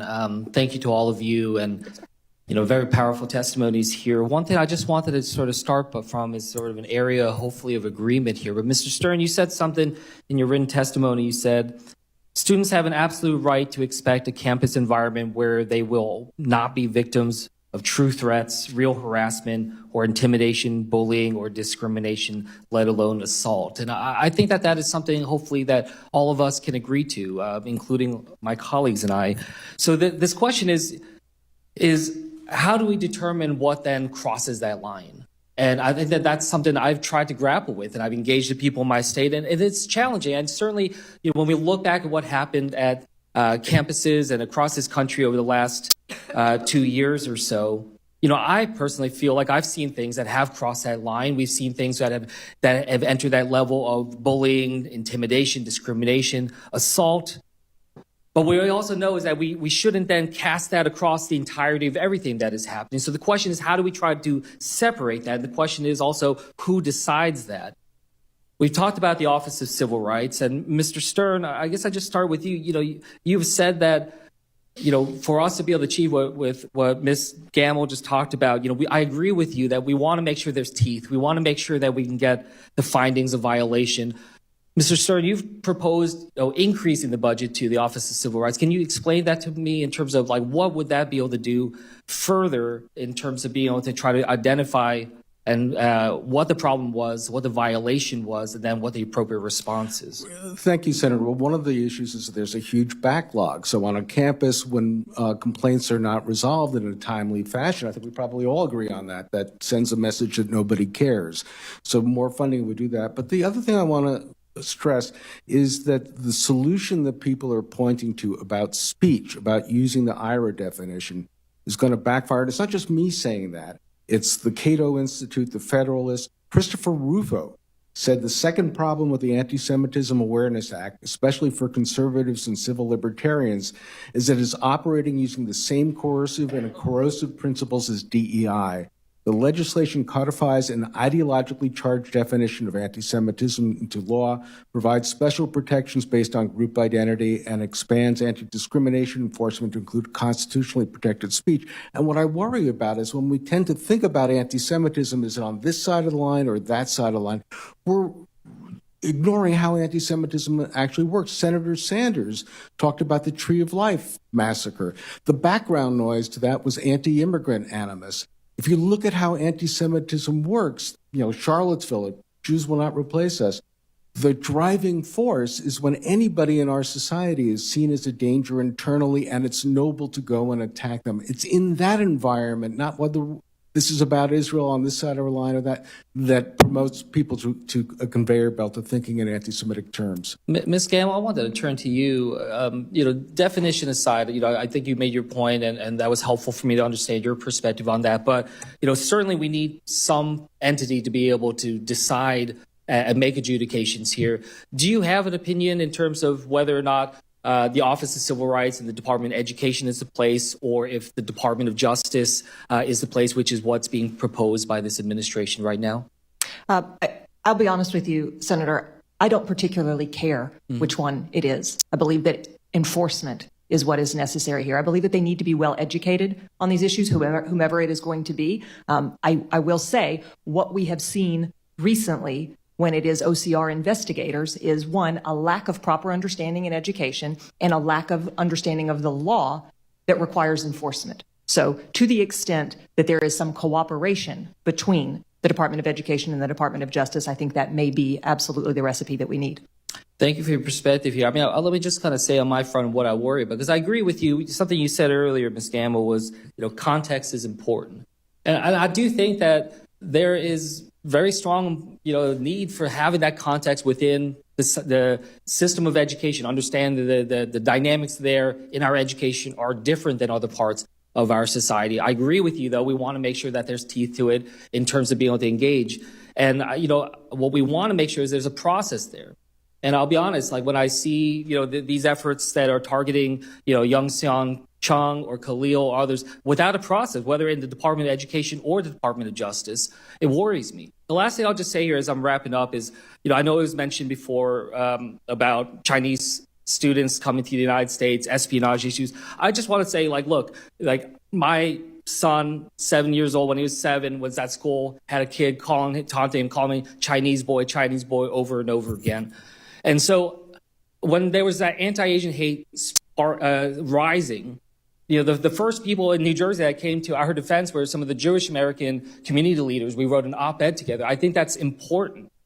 I understand that there are nuances and differences, and I know that there's a concern about lumping it all together, but it is this understanding that when we protect all students, we are stronger than where we are seeing that kind of division that's out there. So I just wanted to respond and say, look, I'll stand up to try to address these needs, try to do it in a way with teeth. Thank you, Chairman, for letting me go a few seconds over here. Senator Husted. Thank you, Mr. Chairman. Appreciate everybody being here today. While anti-Semitism is millennia old, the flashpoint was October 7th for the issues that we're currently dealing with. I was on college campus at Ohio State in the days after that occurred. The students very scared there. It seemed as though it was a coordinated effort in many cases in the days following, as if there was an organization ready to go soon after October 7. I do believe that for all the sake of the Palestinian people and peace throughout the Middle East, if Hamas would just simply release the hostages and the bodies of those who are deceased, that we could take a step forward. I hope we all can condemn them for failing to do that. However, a couple of quick questions. We're talking about are universities protecting students from anti-Semitism? I'll ask each one of you a quick answer, yes or no. Are all of our college campuses doing enough to protect Jewish students from anti-Semitism? No. Definitely not. Absolutely not. No. No, but the better answers for the long term are educational as opposed to discipline. Well, that may be the case, but it seems like the circumstances where we see the most anti-Semitism are on some of the most elite campuses in this country. So it's clearly education doesn't do enough. There seems to be some coordinated agenda. Let me ask about the students on those campuses. If a student is here on a student visa and it is proven that they are involved in anti-Semitic activities and that they are connected to a foreign government or a terrorist organization, should they have that visa, student visa revoked? If it's a violation of their visa terms, absolutely. Foreign government, I can't say, but terrorist organization, definitely. Yeah, if they're supporting a terror organization in the United States, they must have lied on their visa application, which is against the law. I agree with that. If it's a terrorist organization and they are supporting it, the law is quite clear. Senator, I think the law is clear if there's material support, but advocacy is something different. Let me share with you a quote from Justice Brandeis in the Whitney case when there was a conviction of a woman for belonging to the Communist Party because they were advocating political violence. He said, "Those who won our independence believed liberty to be the secret of happiness and courage to be the secret of liberty. They believed the freedom to think as you will and to speak as you think are means indispensable." I understand that, but we're not talking about American citizens here. We're talking about people who have the privilege of being here. The question is First Amendment rights, how much it applies, especially to a green card holder. People like Nadine Strawson say it does. The question is policy. There can be a great deal of debate about that, but these are not citizens of the United States. They're here as guests. Do you want students that come to America because of what we offer, including freedom of speech, to decide they don't want to come here? I would not want them to do it if they were indeed connected to a foreign government who is trying to influence situations here in America or a terrorist organization. What if they're misinformed about what River to the Sea means and they're on a campus and they're 18 years old and they see what's happening in Gaza? I'm asking you the questions. You're not asking me the questions. Okay. That's how this works. My apologies. Right. So as we look at this situation, and again, I was on college campuses in the days after the students were very, very concerned. I'll let Rabbi Semtov, you may want to answer this. Ms. Gamel, you may want to answer this. Do you believe that there were coordinated efforts in advance of with American citizens or people who are here that had knowledge of the October 7 attacks and were working to coordinate anti-Semitic activity here in America? Of the October 7th massacre, I have no idea. Of the post-October 7th anti-Semitic violence, thinly veiled as anti-Zionist or anti-Israel activity, absolutely yes. And I'm sad to say some of that support came from within the Jewish community, including, many people say, and there's circumstantial and better evidence, including from Mr. Soros's circle, which is why I was so reticent to answer the ranking member's question before. I'll just add that I likewise have no specific information about what knowledge individuals here in the U.S. had. I can say that with absolute certainty that immediately following October 7th, there was clear evidence of a concerted campaign in the form of a toolkit for individuals on campus to follow in order to be in lockstep with Hamas and its ideas. Okay. Thank you, Mr. Chairman. Thank you. Thank you, Mr. Chairman, and I want to thank our witnesses for being here today. Let me be clear. There is no place for anti-Semitism and other forms of discrimination anywhere in this country, including on our college campuses. As we've heard this morning, the Office of Civil Rights within the Department of Education is responsible for enforcing laws that protect the civil liberties of more than 49 million K through 12 students and more than 24 million post-secondary students, including 1.2 million students in the state of Wisconsin. There's been some debate at the dais, on the dais, about whether the Office of Civil Rights is adequately resourced for the important charge that it has. The Office of Civil Rights was established by Congress within the Department of Education and is charged with protecting the rights of students. We know that the office has seen a rise in cases and allegations of anti-Semitism and other religious-based discrimination on college campuses. And so I would expect to be talking today more about how we are ensuring that the Office of Civil Rights is properly staffed and resourced. The Trump administration has taken the opposite approach, intending to gut not only the Office for Civil Rights by firing staff, closing regional offices, and freezing OCR cases, but also by intending to dismantle the entire Department of Education. During her confirmation process, I pressed Secretary of Education Linda McMahon about whether she would commit to using appropriated funds provided to the Department of Education's Office of Civil Rights for necessary staffing. And she responded that she would ensure that students would have equal access to education through vigorous enforcement of civil rights. But since then, Secretary McMahon and President Trump have shuttered 7 Office of Civil Rights regional offices, including one that serves the state of Wisconsin. You've already been asked about the impact of this, and so I'm going to move to another topic, and that is the impact of broad attacks on diversity, equity, and inclusion on the topic that we have before us today.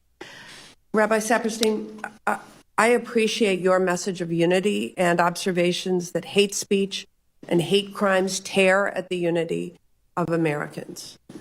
As you attest, anti-Semitism thrives in environments where civil liberties are curtailed, and that anti-bias training is critical to combating anti-Semitism and fostering an inclusive environment for all students to learn and thrive. I'm very interested in your assessment of the potential impact of policy choices being made to attack diversity, equity, and inclusion.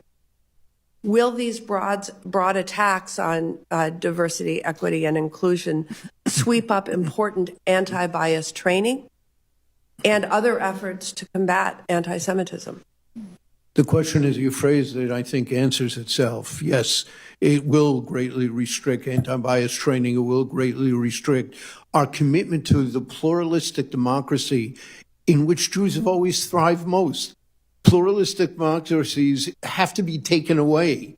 You think of the Nazis in Germany. They have to be destroyed in order to go about the work of a state-sponsored anti-Semitism here. We don't want to erode our democracy or the pluralistic nature. There was a problem in a number of the DEI programs that they didn't include Jews in anti-Semitism, and we pushed very hard to ensure that they would be included, and that should be recognized. But the need to have a diverse, inclusive, pluralistic society, including in our higher institutions of learning, I think is more important today as we are growingly diverse in America than ever before. Thank you. Senator Banks. Thank you, Mr. Chairman. Dr. Small, this week the Americans for Public Trust released a report that documented that China has donated over $175 million this year, over the last year alone, to U.S. colleges. And I wonder what connections you have found between the influence campaigns of the Chinese Communist Party, that money that's being sent to U.S. colleges, and to groups like Students for Justice in Palestine. So thank you for your question. It's an important issue. And in our circles, we sort of joke that the Chinese government steals IP from the United States and the Qataris buy it. And these are both important issues. So the Chinese Communist Party is connected, for example, to, in our assessment, to Code Pink, for example. We have people like Mr. Roy Singham supporting kind of the extreme left in the United States and some of these issues on campus that we're confronting in terms of anti-Semitism. Radical Islamist organizations such as the Muslim Brotherhood, Hamas, and the Palestinian Islamic Jihad have long cooperated and trained together with radical Marxist organizations such as the PFLP and the Democratic Front for the Liberation of Palestine. And this sort of exploded on our campus on October the 7th. So U.S. groups echoing these narratives and these type of kind of extreme groups, violent groups on campus. I got a lot I want to get through. We call it the you can't establish a link between the Chinese influence campaigns and Students for Justice in Palestine. We call it the Red-Green Alliance. So on campus, the Red-Green Alliance. I want to get to that. Because the connections between China and the radical Islamists like Hamas are no coincidence, called the Red-Green Alliance, as you said. Yeah. And the socialist left and radical Islamists are coordinated to undermine the United States and Israel, and Code Pink is a big part of it. And it's too bad that our Code Pink guest had to leave because I really want to get into that. Dr. Small, Code Pink isn't just a far-left anti-war protest group anymore. It has become a direct tool of the Chinese Communist Party and the CCP influence in the United States, funded by CCP intermediaries. Code Pink is defending the Communist Party's internment of the Uyghurs. I mean, it's really crazy, but Code Pink is defending the human rights abuse against Uyghur Muslims. Code Pink says that Taiwan is a part of China, and they even accuse the U.S. of being the invader during the Korean War. Isn't that correct? Code Pink calls America the arsenal of genocide. And just yesterday, they interrupted a Senate Intelligence Committee hearing shouting anti-Israel slogans. Dr. Small, what links are you aware of between the CCP and Code Pink and other pro-Hamas organizations? So our colleagues have done some research on this, and there definitely is links. There's links to Hamas. There's links to the Iranian revolutionary regime as well. The Code Pink people have visited Gaza and Iran on various occasions. So there is this sort of, they embody the Red-Green Alliance. They're anti-American, anti-democratic, anti-Semitic. Yeah, I'm really sorry they left because I wonder, like, do they even know that? Do they understand that? Do they understand that do they agree with that, or are they taken advantage of by Code Pink organizers and financiers? Yeah, I think they take advantage of the free speech that we have here. And I think, in a way, a lot of this conversation was framed as free speech. But I also think in terms of anti-Semitism and what's taking place on campus is intimidation, violence, and criminal activity. So I wish there would be somebody from a police force here We've spoken to NYPD. I want to get to that. Mr. Chairman, I'd like to enter a letter into the record that I sent to the Attorney General Pam Bondi yesterday requesting an investigation of Code Pink for violating the Foreign Agents Registration Act. Without objection. And Dr. Small, do you think Code Pink's leaders may fit the definition of foreign agents, and should they be investigated? I think they should definitely be investigated. And Dr. Small, you mentioned this already. The New York Times reported in August 2023 that Code Pink's founder is now married to Neville Roy Singham, a multimillionaire who lives in Shanghai and funds a whole network of pro-CCP and anti-Israel protest groups. Mr. Chairman, I would like to also enter that record, that article from the New York Times into the record. Without objection. If American-backed organizations protested like this in China, they would be locked up and shut down immediately. Yeah. That's the fact of it. Dr. Small, what should the U.S. government be doing to stop this flow of subversive money into our country? So in our in my submission, we call for various recommendations, including the Department of Education and other government entities should do thorough investigations into foreign funding and its impact on our higher education.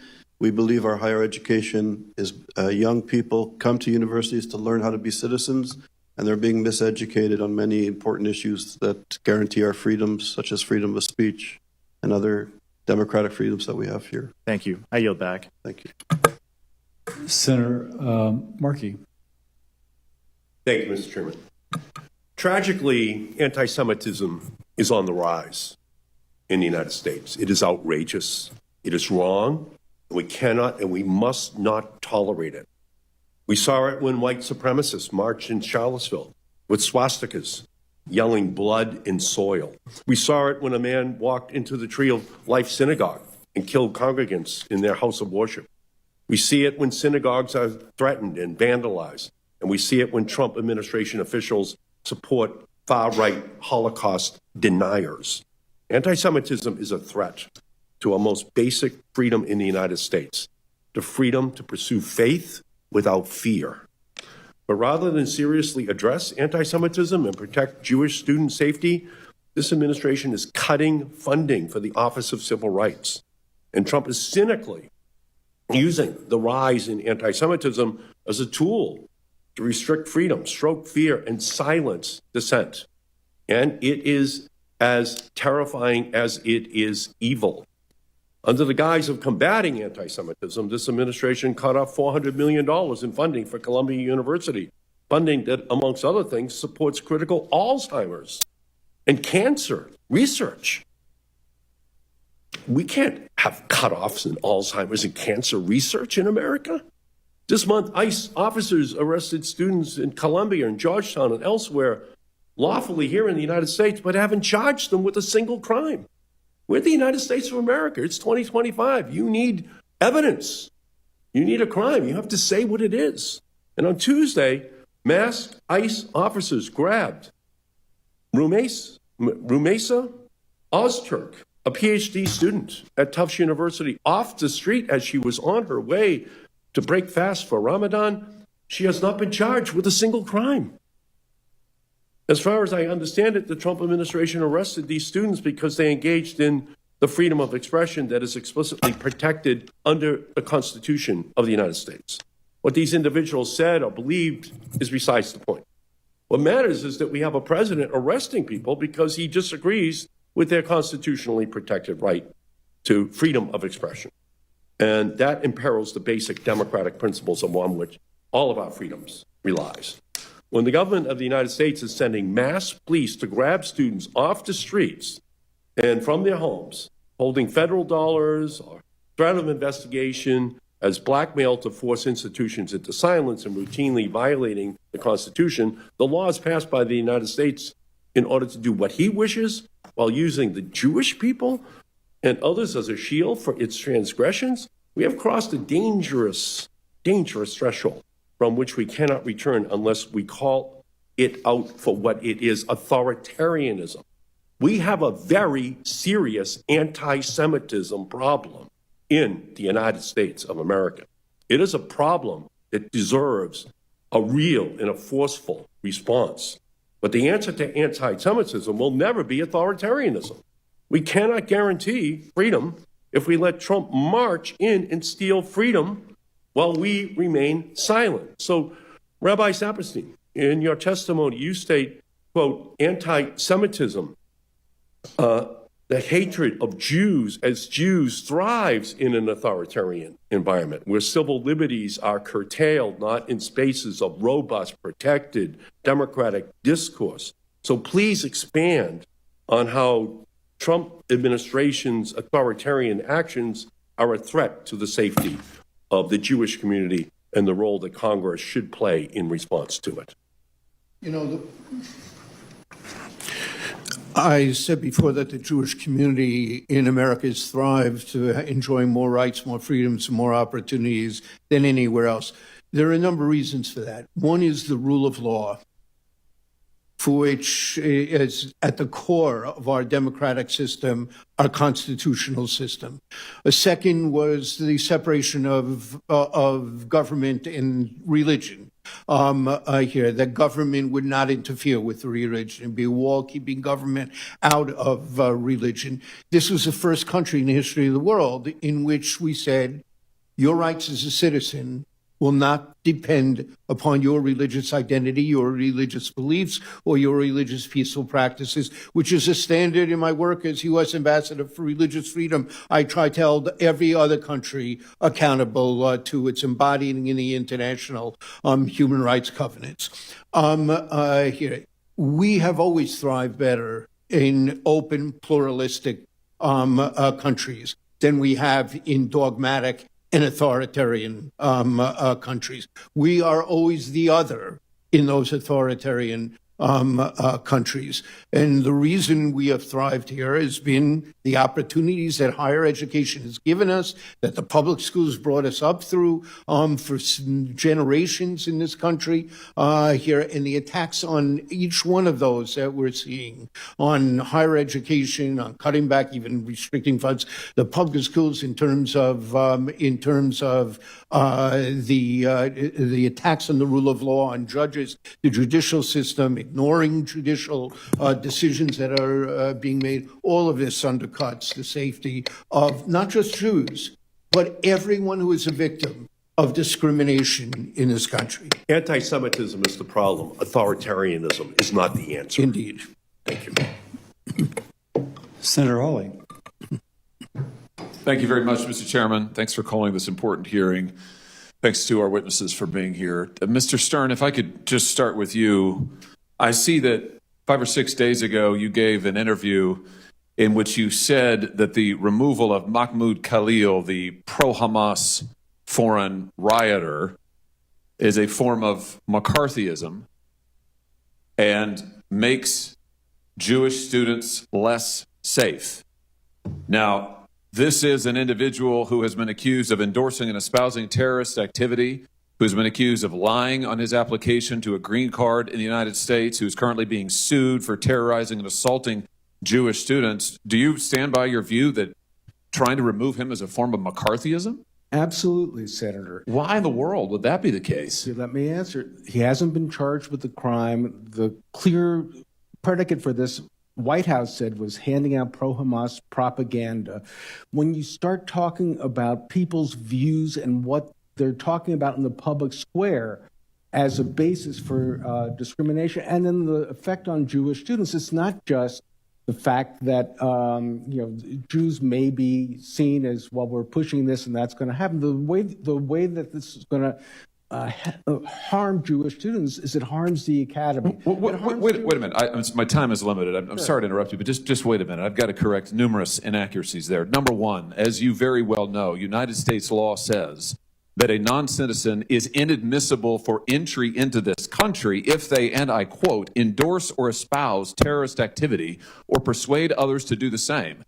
That same law provides you can be removed for the same reasons. That is what Mr. Khalil has been accused of. He has further been accused of by the United States government lying on his visa application. That on its own would be sufficient to remove him from this country. He is being sued, as you and I sit here in New York court, by the victims of October 7th for terrorizing and assaulting Jewish students, unlawfully taking over and damaging public university property, and physically assaulting Columbia University employees. And you're telling me that it's McCarthyism to remove this individual? Senator, the deportation was started before that lawsuit, before that second question about what he was saying on his forms. No, this is what the government has alleged in open court, Mr. Stern. This is the basis for their removal proceedings. And our law makes clear if you endorse or espouse terrorist activity, you can be removed from this country. He has done so. He's been accused of doing so from the beginning. He's been accused of lying to get into the country. I'm amazed that you're saying that this is McCarthyism. Senator, you weren't here when I quoted part of what Justice Brandeis was talking about the back at a case where there's somebody that was convicted for supporting the Communist Party because they were talking about violence as a political solution. And Brandeis cautioned us that this type of robust speech, as long... This isn't speech. Lying on a visa application is not speech. Seeking to assault Columbia University employees and Jewish students is not speech. You are defending an individual who has espoused the destruction of this country, the destruction of the state of Israel, the destruction of Jews, and has taken actions in furtherance of the same. You've also said that investigating the 60 colleges and universities that are currently under investigation by the Trump administration for anti-Semitism is a form of weaponizing anti-Semitism for political benefit. You're opposed to investigating these institutions for anti-Semitism? Senator, I've been very clear that OCR has a very important role, that there are complaints that should go through the process. When you start using the Department of Justice and threatening universities' funding. You are opposed, I just want to get this on the record, you are opposed to investigating Columbia University and others for anti-Semitism? No. That's what you said 6 days ago. I am not opposed to doing it the right way. What does that mean, doing it the right way? Not to claw back funds, not to say we're holding you ransom. We're getting your faculty, Jewish... You were asked about an investigation for failing to protect Jewish students, and you said that's just weaponizing anti-Semitism. It makes students less safe. It is when the Department of Justice has a list of places they want to go to. The Senator Markey's question... Oh, I heard Senator Markey's questions. I heard his whole speech. I thought it was insane. I just want to say for the record, I thought it was totally insane. And I think your positions are similarly insane. I think the idea that we would bend over backwards to hug and kiss and make nice to a pro-Hamas rioter, because that's what Khalil is, and that we would say, we can't remove him, and that makes Jewish students less safe on our campuses? That's nuts. Senator, that's nuts. To Rabbi Saberstein's point, if you look at American history, the times when Jews were most vulnerable was during the Palmer raids in World War I, when there was political... Jews are vulnerable now on our campuses because of people like Khalil, and I want to say for the record, I'm glad he's gone, and I hope he never comes back. Senator Hickenlooper. Thank you, Mr. Chair. Thank you all for your time here and all your work. I think we've covered sufficiently to say that all of you agree that every student should feel safe on their campus.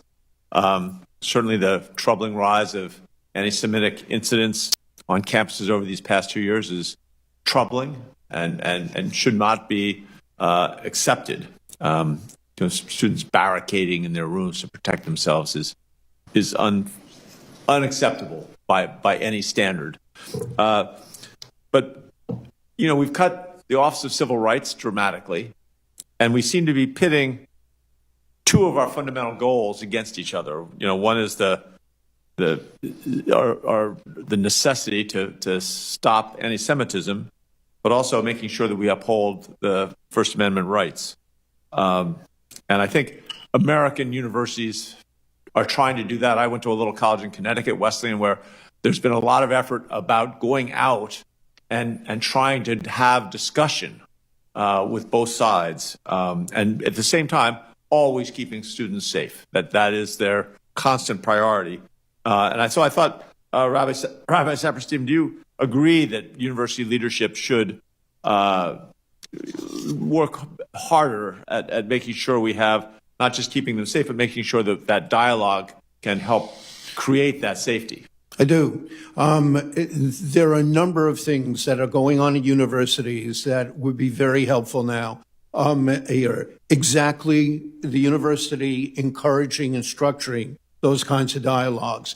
Having courses that teach about both Zionism and Palestinian nationalism so that people can hear it from an academic point of view here. Having opportunities that there can be an open space and safe space where these dialogues can be held. And the one thing I would say to your statement and to some of the others, it is always difficult to come up with a perfect answer of when something steps over speech into harassment or into intimidation, which are clearly not allowed.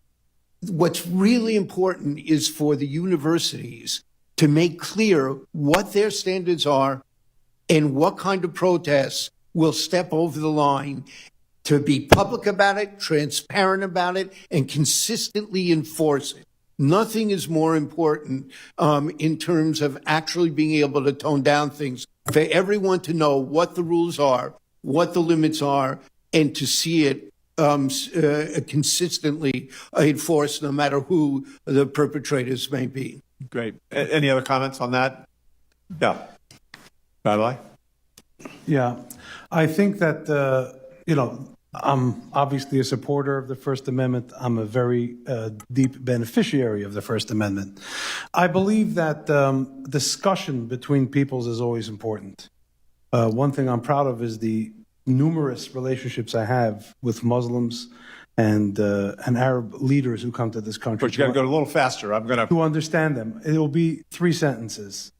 On the campus of the George Washington University, I was just told firsthand by a student that they were taught in the first session of a class they needed to take that just to balance things out, there will be no Israeli written materials allowed in this course. I believe that. I hear that argument, but that's not answering my question. So, Dr. Small. Yeah, I just want to start by saying my family friend's daughter goes to Wesleyan, and she withdrew because she couldn't stand the pressure of being a young Jewish woman in this space. That's the good. first Okay, point. Mr. Stern. No. I got to get another question. Sorry, you get one. I apologize. I wish I had 6 minutes. Michael Roth, the president there, is one of my heroes. What he said when there was an encampment, he said, you want to camp. You harass somebody, you intimidate, that's a different story. We're going to use this as a learning experience. One other thing. No. Okay. I want to get this last question. Sorry, Ms. Campbell. You get your one sentence. I think we have to stop hiding behind free speech. What we are seeing on campuses is not a matter of speech by and large. I hear you. I've heard that's come through. And I don't disagree that balance between free speech and what we're talking about. I want just a quick yes or no right down the line, because this is a crux. Do you think it's appropriate that the federal government threatens to withhold research money that has nothing to do with any of this issue from major universities across the country based on how they're addressing this specific issue? The federal government has the authority to condition how it spends its money. So you think that's okay? When institutions are violating the law, yes, it is okay. Okay. I believe they can reapportion the funding to institutions that will abide by the law and will protect Jewish students and other students and not have intimidation on their campus. So research dollars are very hard to reapportion, but okay, I hear you. There should be a way to do that.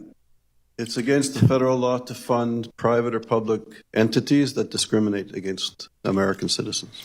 Their money is there to do what you're talking about, the rabbi here. To take it from here is punitive.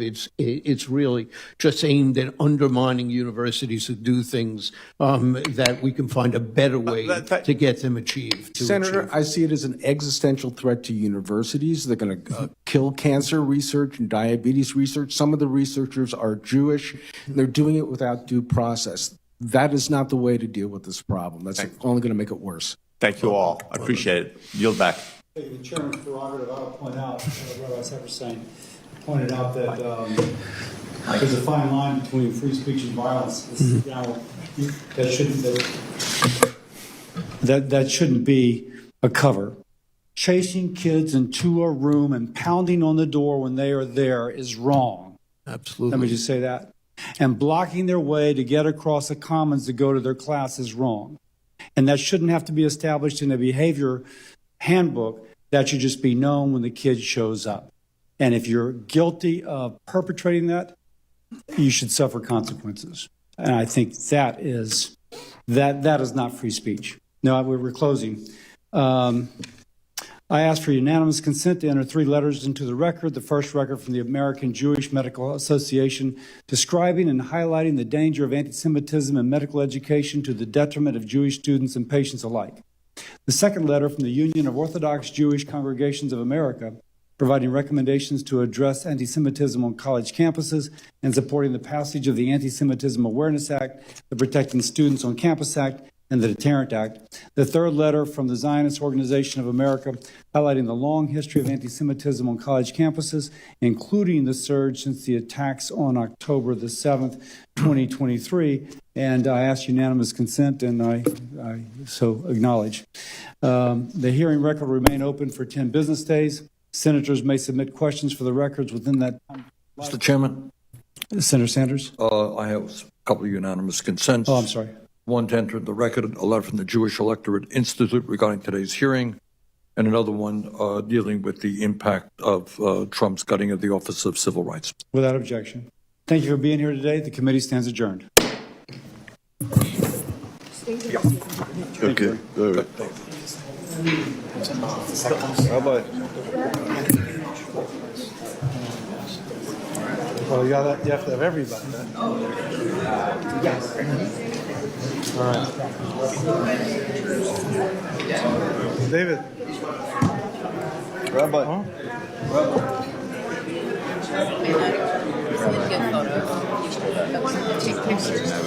Yes.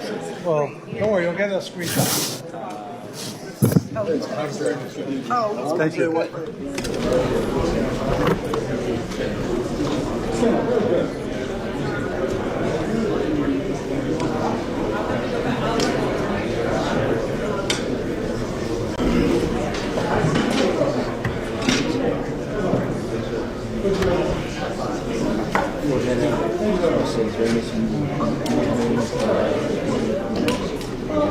Yes.